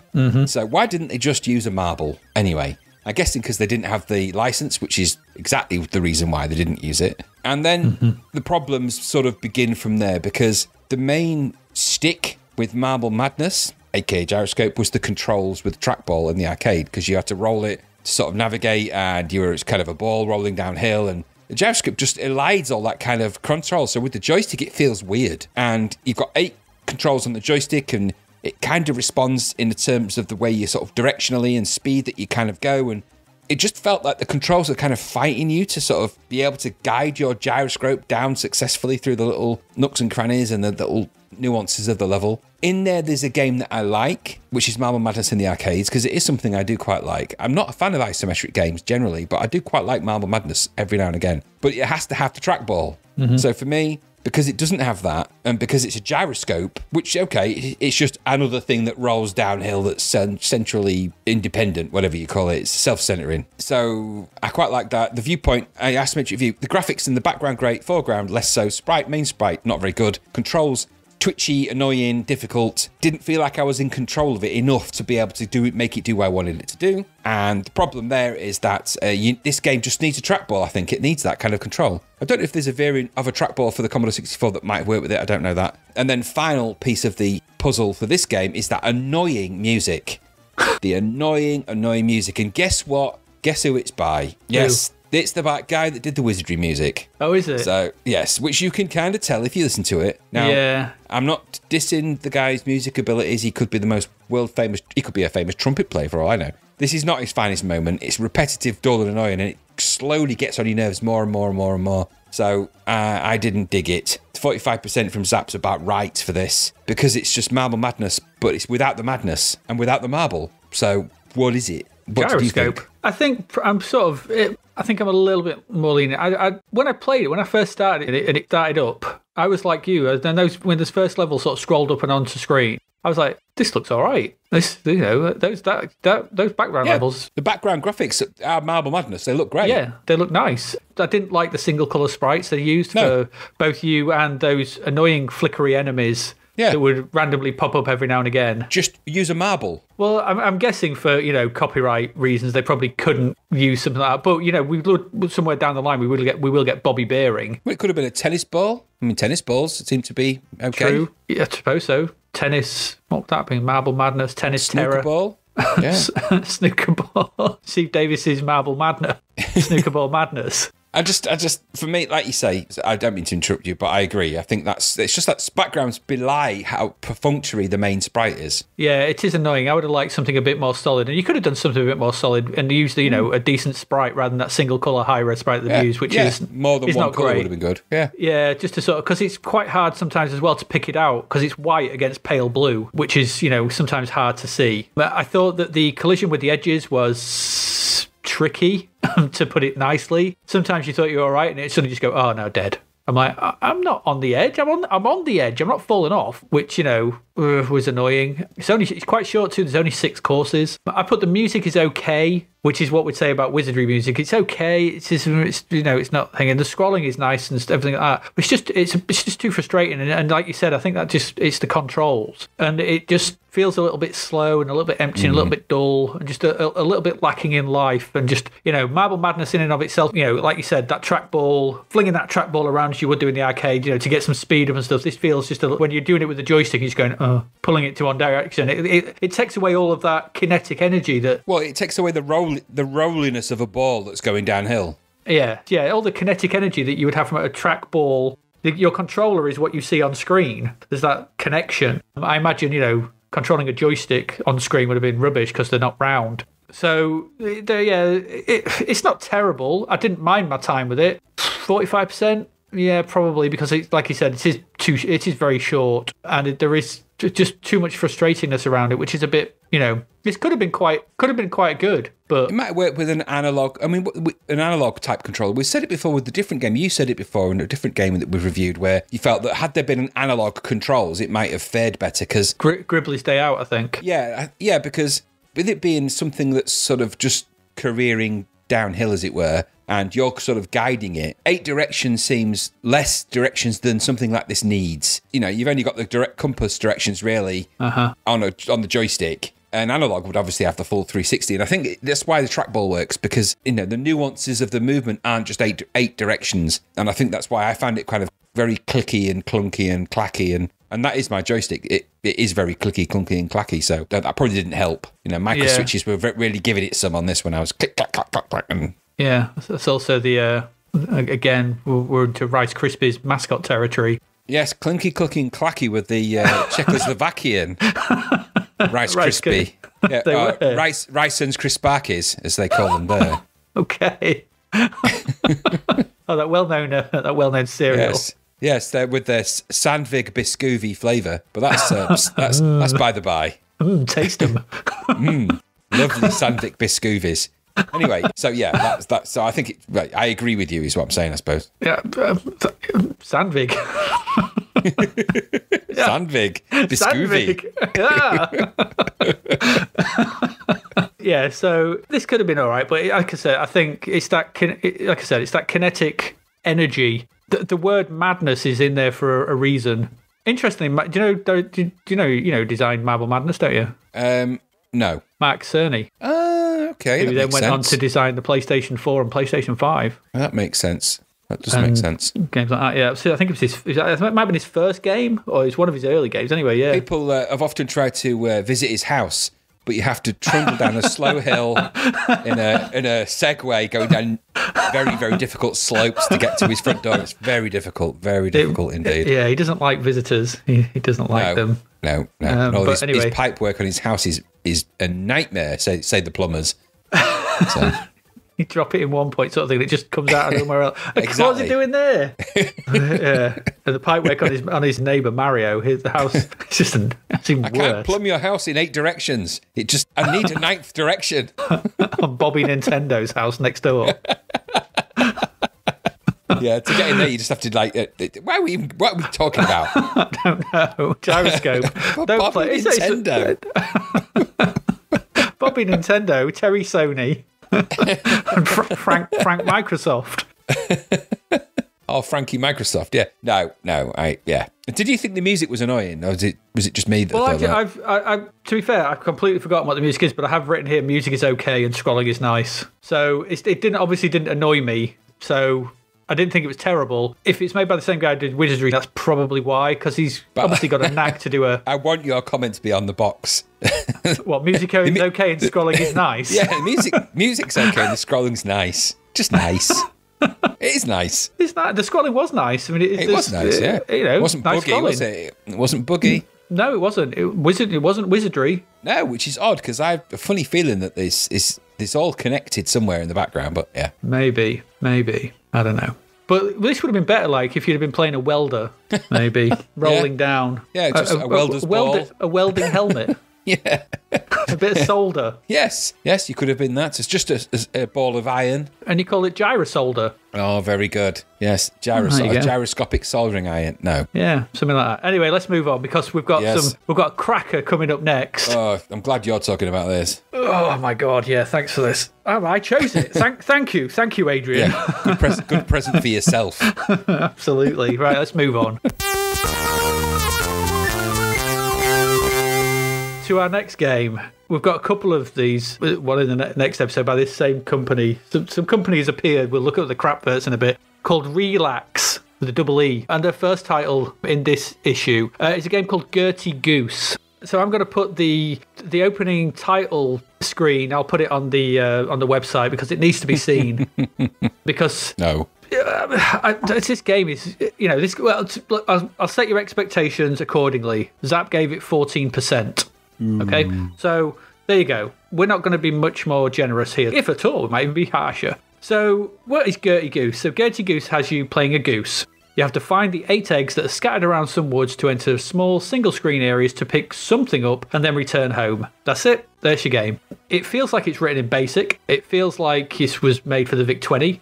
Things that I've written here, things I like. You can walk behind trees. That's Yes. it. That's it. That graphical touch I quite like. But that did then render me to the question is, how big is this goose? Because that goose next to those trees is massive. You play a massive goose, and you'll see that if you look at the actual title screen thing, that there's a picture of a goose head on and some kind of lizard wizard. I think is the only way I can kind of describe him. He's some lizard man from V in wizard robes, both head on, and they're the same size. So, I don't know. I would always think lizard men would be quite tall, but not according to Gertie Goose. This is awful. It's awful. You wander around this thing. There's something chasing you. Some kind of gnome or troll or something or other that randomly wanders around. There was never any kind of sense of menace or peril or anything. I just wandered about, found these eggs, went into these flashing doors, picked up what looked like something off a campfire or a spit roast or something, walked back out, wandered home. I just terrible. What was it? And this was $7.95. This wasn't even a budget release. I cannot believe that this was being released in the same episode as we've spoken about things like we're going to look at the Eidolon and next episode, and things like Bounder and Rambo and the graphics from Fight Night and whatever. This is coming out at the same time. I'm quite shocked, but this isn't as bad as the other one we're going to look at from these people. I don't know what is going on here, what the kind of conception is, because these games are sent in to Zap for review. Zap don't go looking for these. They're sent in. And so somebody somewhere went, yeah, I'll send them off to Zap. They'll like it. It's like, what are you thinking? I don't know. What else is there to say about this apart from bloody crap? No, there isn't. I was in despair when I saw this, I have to say. I didn't expect to ever see Colour Clash on a Commodore 64 in 1986. I looked at the field of games that this is amongst and despaired that this was a £7.95 cost. Yep. This is shocking to the point where it's just you're going to get it, I suppose. You know what? You're going to get it. For every great thing that people make and all the time and the expenditure and the product development and the development and the designers and all that there are for many of the games, you're going to get these shonky 2-bit throw of the dice, someone's bound to buy it kind of car boot sale nonsense that comes out. This was just rubbish. The idea that you've got to run around and your eggs have been stolen and you've got to go and find the keys to get through the various doors, and then you get to the inner sanctum and the demon warriors are fight. It's just stupid. There is so little logic to this game that there's no point even applying logic to it, because you can't get past the awfulness of how it looks. Now, games are a combination of tactical, skill-based deployment, dexterity and intuition, and above all, fun. And in order to convey all of those things, and the many other tiny component parts, you have to at least put an effort in to how it looks, because how it looks is all you've got to go. You design these things. You put this out there. You're designing this experience for somebody.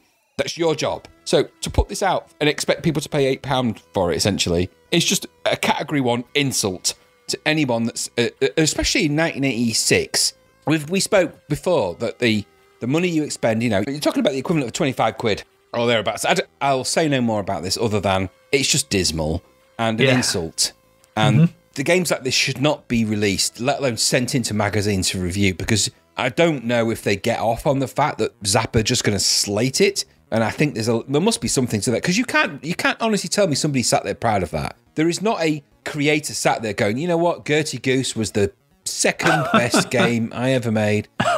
It's just not possible. You can't release that and be happy with it. But you know what? I've worked with games designers in my time, and the depths that they will go to release something which is clearly unfinished, unprofessional, and not working because they need to release something because they're under pressure. You know what? I've seen it happen, and maybe that's the case where this is, you know, somebody said they could do something and in reality they couldn't. I don't know. There may be a big backstory. I don't care. Someone tried to charge me $7.95 for that, I'd be upset. And I think it's disgusting, really, that this game was released at that time. So awful in a way I can't even begin to think about. Thank God I didn't buy it back then. I didn't even play it back then. I have no memory of this, no recollection of it. No. You know, it could have been that I just wiped it from my head, you know, deleted it from the hard drive. I don't know. I don't tend to play a lot of geese-related games. So no, thank God this wasn't a wild geese license that might have enticed me in. So this is just good Roger old Gertie Goose.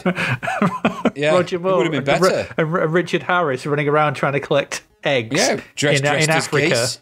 Yeah, it would have at least had a story that made sense. Maybe. No. Well, Wild Geese, the game. No, there's a missed opportunity. No, Christmas was just past, wasn't it? They're just February, so it's just past Christmas because the goose might very well have been strangled, chopped up, and made into Christmas dinner before it got released. But there you go. There we go. We hate Gertie Goose. It's bloody awful. Let's move on. Never download and play it. Just don't upset your eyes. It's not worth it. Yeah, don't even YouTube it. Don't do anything. Look at the image on our website, sort of thing, to show you what the title screen is. And that's all you need. It's the eyeball equivalent of IBS.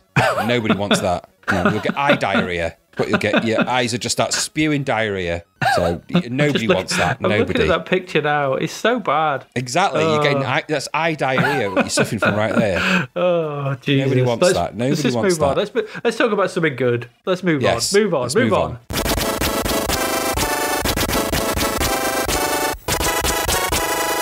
To our last game for this episode, an arcade conversion that has inspired a few games that we've been talking about recently. Finally gets its Commodore 64 port. That game is Commando. Commando. Are we going Commando, Graham? You know, I should have played this as nature intended, shouldn't I? I did. Stripped off, holding my joystick in one hand and my joystick in my other hand. I was more like Billy in Predator. Yeah, I'm not gonna. I don't know. I'm bald, so maybe I'm more of the Bill Dukes character. I think. You know, over there in the trees, over there, over here. Anyway, Commando. Commando, the game, war game, arcade conversion, scrolling shoot 'em up, essentially, a la Rambo, a la Who Dares Wins. Scrolling from bottom to top. You are the Commando. Great looking little sprite. You dive around, shooting at the enemies. They varyingly shoot and throw things and throw grenades at you. You work your way up the levels. Eventually, you get to the sort of the gates of the next level. Loads of enemies pile out. Shoot all of them if you can. Get to the next level. Progression, more difficulty, more stuff. You get the idea. We've kind of talked about this kind of game before. So, Commando it's yin and yang. Commando, and you know what? It's interesting because I held Commando in high regard, and I think I held it in high regard for reasons that are not the game. So it's quite interesting. So, I mean, I'm not going to, because the music is amazing for Commando, but I'm going to talk about the Rob Hubbard score for Commando in a moment. I just want to talk about the actual game. So the game's quite fast. It's quite pacey. It's got a pedigree of game developer behind it. It's a conversion that's actually pretty good, but it's not a complete conversion. So that's thing number one. The whole Commando arcade of 8 levels is not here. It's only 3 of the levels. That's number one. Number two, this game is tough. But the arcade was tough. And it is tough. There's loads of enemies. There's lots of running around. It's quite frantic in a way that Who Dares Wins wasn't. This is far more arcade frantic. So it's got that kind of logic and the difficulty that comes with that. That's thing number two. One of the big pains in thing number three is the fact that you can get hung up on graphics in this game and caught out by the collision detection, which periodically means you get stuck in places you don't want to be stuck, which I think actually impedes the gameplay.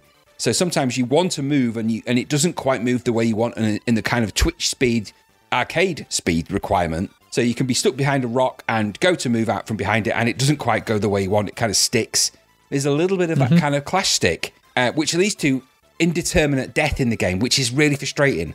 Now, at least you don't always die from and go back to the start again. You do actually have sort of start points in the game, so you can progress through. But you've got 3 lives. It's unforgiving. It's very hard, but it is essentially a conversion of the arcade light. All of those are good things. The graphics are good. Looks great.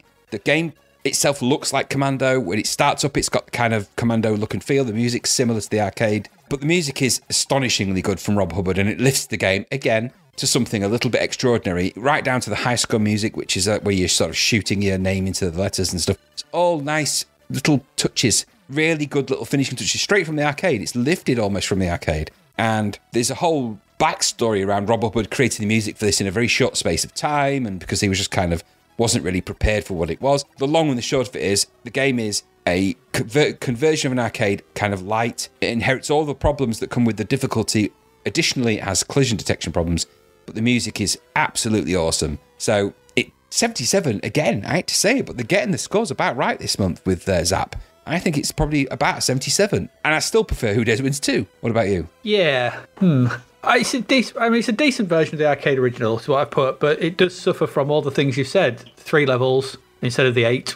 The sprites are nice. I do like the visuals. They do look good. It's a Chris Butler game, isn't it? It's Chris Butler, yeah, who did Zed and Hyper Circuit. Yeah. So I say it's got a good pedigree. So we've said before that he's good, makes good arcadey style games, and now here he is doing an actual arcade conversion. It seems like, is it rushed? Do they can only fit so much in the C64? Well, I know there is a conversion coming down a lot. Much later, someone does a full version, don't they? So whatever. They do, yeah. The problem I have with this is that quite often there's issues with the sprites. There's quite a lot of flicker. Flickering all over the place, which can mean sometimes enemies just disappear, sometimes they just reappear, which can lead to annoying deaths. Like you said, I got stuck underneath that bridge so many bloody times trying to get through it and get out, and you just get grenaded to hell. Again, I don't like split input controls, so I another game which does it better, sort of thing. But in a fast arcade game, I don't want to have to be taking my hand off the joystick to press spacebar for grenades. It's just don't need to be doing it. It's in a fast-paced game like this. I'm all hands to the deck to the joystick. I'm moving fast. You've got no time to take away from your thing and press that. You just no. And we've had some people who said for other games where they had to do this, they would put their Commodore 64 on the floor and use their foot, or plug a joystick into port 1 and press it with a foot again. But that's, you shouldn't be having to have a workaround like that. Who Dares Wins 2 did it quite well with holding down the fire button. Am I right in suggesting as well that you can only throw grenades forward in this? You can't throw them at angles? Yes, again, yes. I don't know if that's a holdover from the arcade. I can't remember if in the arcade you could throw them at angles. I don't know. But I know in Who Dares Wins 2 you can. Yes. So that feels annoying. You can only throw them in front of you. It's trying to fit, at this point sort of thing, I think was trying to fit a pint into a quart into a pint pot. There just seemed a bit too much here for the probably lack of time. We read about that, Elite had got the home conversion license to put this out, and what's here is good. There's just not enough of it. 3 levels is lacking. It is tough, like you said, but it's not that tough that you can't work your way through it. I got pretty far in about 15-20 minutes. I got midway through the second level in about 15, 20, 30 minutes of playing it, and I knew if I gave it a bit more, half an hour, I'd probably finish this. And so it isn't, because there's only 3 levels, there's that lack. Whereas Who Dares Wins 2, there's 8 levels. There's challenge there. That's going to keep you going for a while to try to get through that. And I have put that. I put lack of levels and flickeriness. So I've put in, and I'd just rather play Who Dares Wins 2. Yep. Which is a shame. 77%. Yeah, probably. Because it is, it is lifted by that Hubbard soundtrack. I'm probably not as strong on it as you are. This is okay. I don't mind the main tune. The high score tune is fine. I really like the high score melody. That's the high point of this. Yeah. For me, the in-game tune is okay. It's pretty good. I'm not saying it, but it's not what Hubbard's... It's from the arcade, essentially. It is, yeah. It's Hubbard's remix of the arcade, isn't it? And I don't mind it, but it's not one of my favourite Hubbard pieces. Strangely faster than the arcade. Yeah, it really fits. It fits the arcadiness of it. It's a really good... Yeah, the arcade music is slower. The pace of the arcade music is much slower. It's weird. The symbiosis of the fast action and the fast music work really well. There's a nice action to that. This would never work on Who Dares Wins 2. No. This would be completely incongruous. The arcade music speed would probably work better on Who Dares Wins 2. Yeah. But then again, Who Dares Wins 2's lack of music is kind of almost more endearing. It's more atmospheric. This is frantic. This is like, you're constantly at it. and the number of enemies running around, charging around, and bullets. And yeah, so it's got all that, but it just feels a bit haphazard. It feels a bit unpolished. It feels a bit unfinished. Yeah, which is unusual for a Chris Butler game because, as we've seen with his others, that's the one thing he's very good at is the polish and the finish. Well, this is why I'm thinking that maybe this was you need to get this out. We've got a deadline. Wins and Rambo are coming out, so yeah, we've got a deadline. This needs to be out, and also as well, we're looking at Commando, the film next episode. True. So you had all these things coming around, and I've got a feeling this was a get the damn thing out the door. Yeah. So it's okay. You will enjoy your time with it because it's a decent enough version of the arcade original. There's better versions of this kind of thing now on the 64. And looking at it now, it really does miss the other 5 levels. That's my take on it. But I enjoy my time with it because it's still fun to play with what is there. It's not as good music as Rambo, though. No, it's not. Nowhere near as good. No, it's near. So, yeah, anything else to add? No. I think there we go. So, it's okay. I think, 77%. Probably about right. I mean, it's about right. It's if you had Rambo and Commando and Who Dares Wins 2, and you played them side by side, as you probably might with those 3 games because they're essentially the same kind of idea, Who Dares Wins 2 is going to come out the best, which is kind of mad. The others are great because they've got all of the other stuff, all of the trappings, all of the show and tell around the edges. Rambo's got all of its high scores and its music. Commando's got its music and its arcade heritage. But you know what? Keep the game simple and you're going to win. Who Dares Wins 2's got the gameplay. And the depth. There's more to it. There's challenge. It just sticks to its core. Doesn't try and don't dress a crab. You don't need to. Just you won't get the sleeves over its claw. No, just don't. You don't need to do that. You know what? Sometimes you just eat the crab.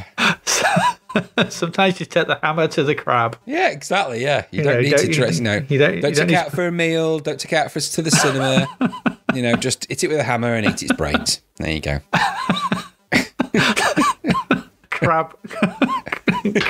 crab-based ratings. I don't even know if that's good. This is 10. I can't even work it out. This is 10 crabs. Commando, don't dress a crab. Who Dares Wins 2, smash a crab with its brains out. Is this good? Is this bad? Is this bad crab? Is this good crab? Is this crab? We've yet to work out the nuances of the crab rating scheme. Is it on a claw scale? But we'll get there, yes. The Chlorian, yes. Crabs. Anyway. Oh, dear. Right, let's move on. There you go. That's your games.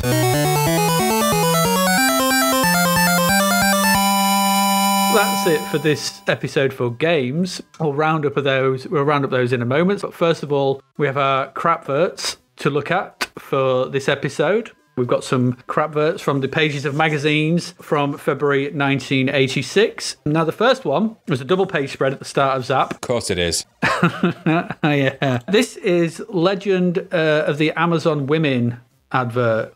There's lots wrong with this. Most notably, that irrespective. So basically, this is called Legend of the Amazon Women. Please take note of the word Amazon in this, all right? Because it's going to come up in my criticisms of this advert. So what we've got is essentially 6 scantily clad women, 4 of them fighting some dinosaurs in the background. 2 of them, two of them looking at us in the foreground. One, is she standing atop that white saber-toothed tiger? We're looking at relevant. It's a knockoff Boris Vallejo. Is what we're looking at here. For anyone who doesn't know, Boris Vallejo liked to draw his ladies in the 1980s in various fantasy poses. You just type in Vallejo, Boris Vallejo. Go look at his artwork, and you can see this is a bit of a knockoff of that thing. He did loads and loads and loads of video covers that you will recognise if you go look. He did the covers for National Lampoon's Vacation and things like that. He drew them. So he has that kind of art style. This is just an excuse to have a load of scantily clad women. Now, the problem with this is that the actual main chunk of this drawing, this piece of work, is in a canyon, which looks like, I don't know, Valley of the Guanji. Yes. Valley of the Guanji style canyon sort of thing, red rock, Mesa style canyons. That's not the Amazon. No. And that's not what I remember for the Amazon. Is a jungle. No. So the wording on this is a plane crash in the dark forest of the American subcontinent. Well, it's a jungle, not a forest. It goes like images of wild women disappearing into the jungle. Okay, so now we're at a jungle, not a forest. This is all in the same bit of wording. A quest of unimaginable combat and untold adventure set against the eerie backdrop of gripping jungle scenarios. So we've got typos in this. The mesmerizing compulsion that is the legend of the Amazon women. In the treacherous jungles of South America... Oh, so we've gone from the American subcontinent to South America. The rule of survival is victory against all odds.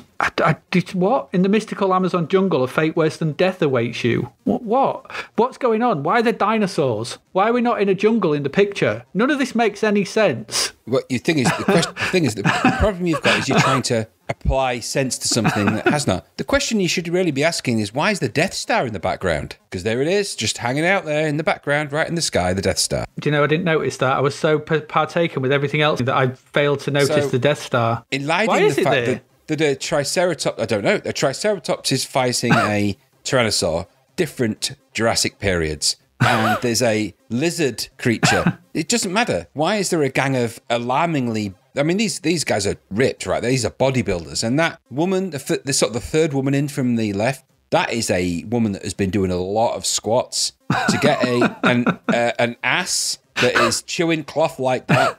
And that is, that is a proper pair of coconut crackers right there. So these are very fit, agile, strong women, albeit that they are dressed in essentially cloths and rubber bands. The main one as well has got a body as thin as my arm. Yeah, which is a bit problematic. Their body dysmorphism is beyond compare. These are so weirdly disproportionate. Yeah. Aside from the one on the far right, and I'm guessing, and I'm just putting this out there as a guess, that the one on the far, not on the far right, as in the terms of the signal in the far right, the one on the far right of the image, I think that may be a girl that he really liked, because it's the only one that's kind of drawn kind of normal. The rest of them are in weird poses with weirdly disproportionate body parts, whether it's muscular legs, skinny waist, or enormous butt cheeks. She seems kind of perfectly proportioned, and you can see her face, and her hair's very well drawn. I think that's either his wife or his girlfriend or a girl he really liked or she really liked, maybe. I have a feeling that is a woman on another picture, personally, that has been copied. Just like we would see with like adverts for like Grisor and stuff like that. Yeah. That to me is an amalgamation of that, because the style of that woman is very, very different. That one on the right, the one centerpiece, the main one. Oh yeah, because that one centerpiece. Did you ever see the artwork? Because I have a feeling, I don't know if this is the same artist, but it looks very similar to the artwork for the Sorcery series of books, the Fighting Fantasy books. Yeah, completely. And it looks very similar in style. The face looks very similar in style to the faces in the artwork of I can't remember his name. I've got the book somewhere. But it looks very similar in style to that. But that one on the right looks nothing like that. There's weird mixed mishmash of image stylings here. No, exactly. It's part early 80s fantasy film video VHS box. Yeah. The Legend of the Amazon Women typeface choice is inexplicable. But there it is. It's kind of green, algae / jungle-y. None of the rest of it's jungle, though. It's kind of set in a deserted desert island. Looks like a planet. I thought that looked quite Celtic. Yeah, that's what I mean. It's Irish, really more than Amazonian. So why there's a white saber-toothed tiger with demonic red eyes sort of pouring its way. But that image of a panther lion pouring its way forward is an 80s iconography, I think. I had the Black Panther poster on my wall. That's what I mean. So that exists in a kind of 80s space. The rest of it, though, it looks, if they took that Legend of the Amazon Women title off and just put Journey to the Centre of the Earth, it would make more sense. Because that kind of Journey to the Centre of the Earth movie is pretty much that. Yes, it would. Or the Time Machine, or any one of the 100 of those film types. And I think, were they made in the early 80s or late 70s, or when, around that time anyway? All of those films, there's loads, a whole slew of them. it looks like a Doug McClure cover. Doug McClure, that's the guy I'm thinking of. That could easily be, Doug McClure, and that could be a Ray Harryhausen film. Yeah, it looks like Gwangi, Valley of the Gwangi. Yeah, and there is actually a film called Amazon Women. Not Amazon Women of the Moon, there's a film called Amazon Women, which are Amazons. Mm-hmm. And that's got a very similar video cover to this. Doesn't have the Death Star hovering in the background in it, though. So that is a bit of an addition. And I'd still don't get, why is the Spectrum version significantly cheaper than the Commodore 64 They always were. version? The Spectrum versions usually were cheaper. You know what? Crap is crap, isn't it? I wonder if we'll end up playing this at some point. I imagine it's going to come out, so we'll probably be having a look at it. It shouts so much 80s at you, this, that it's almost a hair metal band in the making. This is like if the Bangles went wild and just went mad. This would be their, like, you know, they've just, you know, the news in today, that for some reason that we can't explain, the lead singer and the rest of the Bangles group, popular for Manic Monday, just went wild and started attacking people in the Amazon. Legend of the Amazon Go-Go's. Yeah, this could easily be that, you know, it's just, you know. Well, being menaced by T-Rexes and... There's one side of the coin that says this is a very sexist view of women dressed in sheepskin or animal skin bikinis. Oh, absolutely. It's incredibly titillating. Wielding. But there is also, you know, these are empowered women. Amazonian women are empowered. They're taking on dinosaurs and, you know, they're doing, you know, all of the cool things that, you know, and if they can do that in bikinis, that without chafing, that is extremely pliant and brilliant. I'm just not sure the game's going to convey any of that subtext. It's just going to be, you know, boobs and, you know, arrows and tanned boobs. And I suspect the pixelated versions of those images are going to be it'd be interesting beyond compare. if you actually... I don't know. It's not a game that's come across my radar, sort of thing. So we'll see down the line if this is the case. I don't know. If you play as one of the Legend of the Amazon Women? I'm guessing not, because you play someone on a plane crash and you get ghost-like images of wild women disappearing into the jungle. I'm going to guess you play a guy with women around. Yes. It's going to be Amazon Women on the Moon, the game. Which would be cool, but it's got to be better than that crappy advert. No. Pond Skull. No. Yeah, it's a bad advert. There we go. That's Legend of the Amazon Women on the Moon. Next up, we've looked at the games. Well, we've looked at one of them. Now we've got the actual advert. So we've got the advert for Relax, the Relax games. And we've got 5 new games from them, not just Gertie Goose. Good look at them all. You know what? Right at the top of that, it says just released, and that makes me feel like someone just went to the toilet. Yeah, that's what I thought as well. You know, just released. It's because someone's just released a Gertie Goose. Yes, exactly. I've just been to the toilet, so give that 5 minutes. It's one bite too far. Yeah, exactly. You strike a match. Strike a match in there. You're going to need the sulphur smell because I've just released. I've dropped a pod. Why? Relax is Relax is just, you know what? Everything about this advert is stinking. It's terrible, isn't it? Yeah, exactly. And I know what we've got to come with One Bite Too Deep. Yeah. So I'm not holding up much hope for Pod. And I don't believe that strategy games have ever been marketed as hours of entertainment for kids. I'm just pretty sure that kids aren't into strategy games. We'll come to the strategy games in a minute, sort of thing, because we were clearly wrong about Gertie Goose. Because Gertie Goose, according to this advert, is goosey goosey gander, as you've never seen her before. You'll have lots of fun with gorgeous Gertie, the giant goose in hobnail boots. I don't even know what they're trying to... wasn't it? I don't know what they're trying to sell there. Well, that was the shtick, wasn't it? It was a goose in boots. Don't know. One bite too deep is enough to chill your bones. Our athletic hero. Now, I take umbrage at that because I've just played it. Oscar demonstrates his speed and strength in dealing with numerous perils. Hectic stuff. Now, I looked.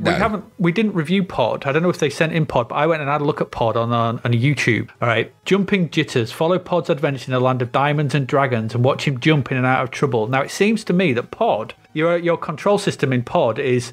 You have a bar at the bottom. You can't move. All you can do is jump, and you have a bar at the bottom that you like a golf thing. So you hold down the thingy for as far as you want, and then you'll jump that far. It just seemed very weird. But these are terrible adverts. But these strategy games at the bottom. No. Hours of entertainment for kids of all ages. Now these weirded me out because it says tense, exciting combat games. This is the war game. Tense, exciting combat game creating the battle of your choice. Creating the battle of your choice. Beware, though, because only the winners survive. Includes instruction booklet. Always a winner. Well, I told you, we've said it before. When they make a big thing of the instructions, you know that the game's onto a loser. But the trading game, now this is the one that caught my eye, sort of thing, because the trading game, what was it? Hang on a minute, let me just zoom this in because it's so hard to read. Great game for all you budding shipping magnates. Yeah. And wheeler dealers. This is your chance to make $1 million. So there's such a weird kind of amalgamation of different time periods. Like shipping magnates, it puts me back in the pirate times. Well, it's got a pirate ship on the It's on got the a image pirate there. ship on there, but wheeler dealers? That sounds like Del Boy. It's confused in a way that is belying anything meaningful. I love the fact that there's a relaxed sales hotline. I bet that never rang. Nobody's ringing that number. no, Like there's a phone on a desk somewhere, and they're all looking at it going, I reckon anytime it did now. ring, and the only time it rang was, I've just bought your game. It sucks balls. It's I awful. want my money back. Exactly. I want to trade. I've played the trading game. I have learned my shipping magnate skills, and I want my money back. I'll trade you for, me not burning down your warehouse. And the thing is, it's all black and white in it. It's cheap, it's nasty, it's horrible. Well, that describes everything about them, isn't it? But they're not cheap. This is the real clincher. They're £8. And we said this in review. Exactly. This is a rip-off. What that magazine advert represents is a rip-off. The only thing that's just been released is your stupidity if you've spent £8 on any of those titles. It's just ridiculous. It's ridiculous. These games cannot have been written and finished in any either meaningful time frame, or they were finished in 1981, 82, and then just released, as we've seen many times over. The worst thing about it is that nothing would make me less relaxed. So... No, nothing. Let's move on because it's bloody awful. I put this one in here for you because I think this advert's terrible. That's the V advert. It is the V advert. So we've got V. Now the problem with V sort of thing is there's loads of iconic images they could have used for V. They overused the V, right? Oh, absolutely. It's VVV, which would later going to go VVVVV, the game by guy's name. So V, the TV science fiction series invades your home computer. Earth is visited by seemingly human aliens. These reptiles soon reveal their ultimate aim, however, to take over Earth and enslave its population. Spoilers. Blah, blah, blah. Yeah, absolutely. Your mission as Resistance leader Michael Donovan is to seek and destroy their mothership using all the skills and weaponry at your command. And then in the middle of it, we've got another big V, and inside the big V is one of the worst effects from the show, where the skin of a face is breaking open to a terrible lizard mask. Yeah. So it's a rubbish.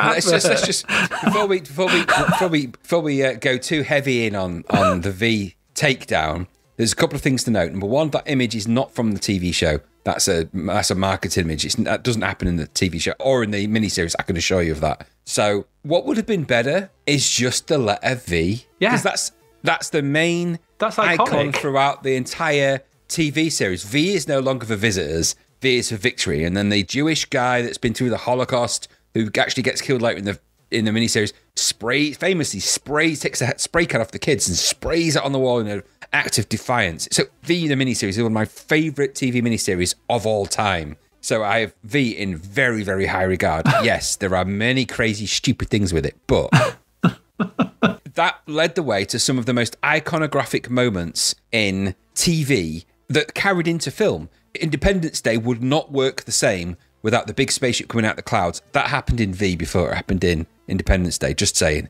Now, this advert is such a letdown because if for some reason they've gone over crazy with the V. No, the painted V, the spray can V, it doesn't need that. It doesn't need the kind of weird lizard face. Why give that away? You don't need to give that away. Admittedly, it was one of the most popular TV miniseries of all time on ITV at that time, which was shown pretty late on as well. It was against the Olympics, wasn't it? 1984. Yeah. But you don't need to put the spoiler. You don't need that image at all because it serves no purpose at all in this advert. No. Even in the game, it wouldn't make a difference to know that they're lizards. It doesn't. What would have been better is just the V. For some reason, they've got two ocean logos on it as well, which, we've got the license. You don't need that. You could make the advert classier very simply. Take all the text off. Yeah, it doesn't need an explanation. Just the V coming soon, or even even a statement from the TV show. V is no longer for visitors. V is for victory. That's all you'd have needed. Yep. And then just this ocean smaller, Commodore 64 Spectrum prices smaller. They don't need to be. For some reason, they're really shouting the prices at you. It's like loud. It's really weird that an advert and a license of such strength has been kind of destroyed. It's such a shame. And the game, as we'll come to later down the line, the game has got some problems. It's actually a pretty good game, albeit that it's kind of roll and rat, really. But it's a pretty good game. But this advert is such a letdown for what that TV show is. Mm-hmm. And the thing is, it also is, without getting really nerdy about it, this is V, the miniseries. V V The Final Battle, which is the follow-up miniseries, that's where the iconography really steps in, where you get the really ace intro music, you get just the V on its own. The first miniseries has got that kind of American sort of style of sci-fi 80s miniseries, so it's got kind of the opening sequence where you kind of see what happens in the episode, and it's got that kind of really kind of gaudy, not quite the same kind of music. When the final battle comes along, you have this really interesting Celtic drum sounding repetitive soundtrack. It's really good. It's just the V on the screen slowly zooming out when the credits are fading. It's a whole different experience.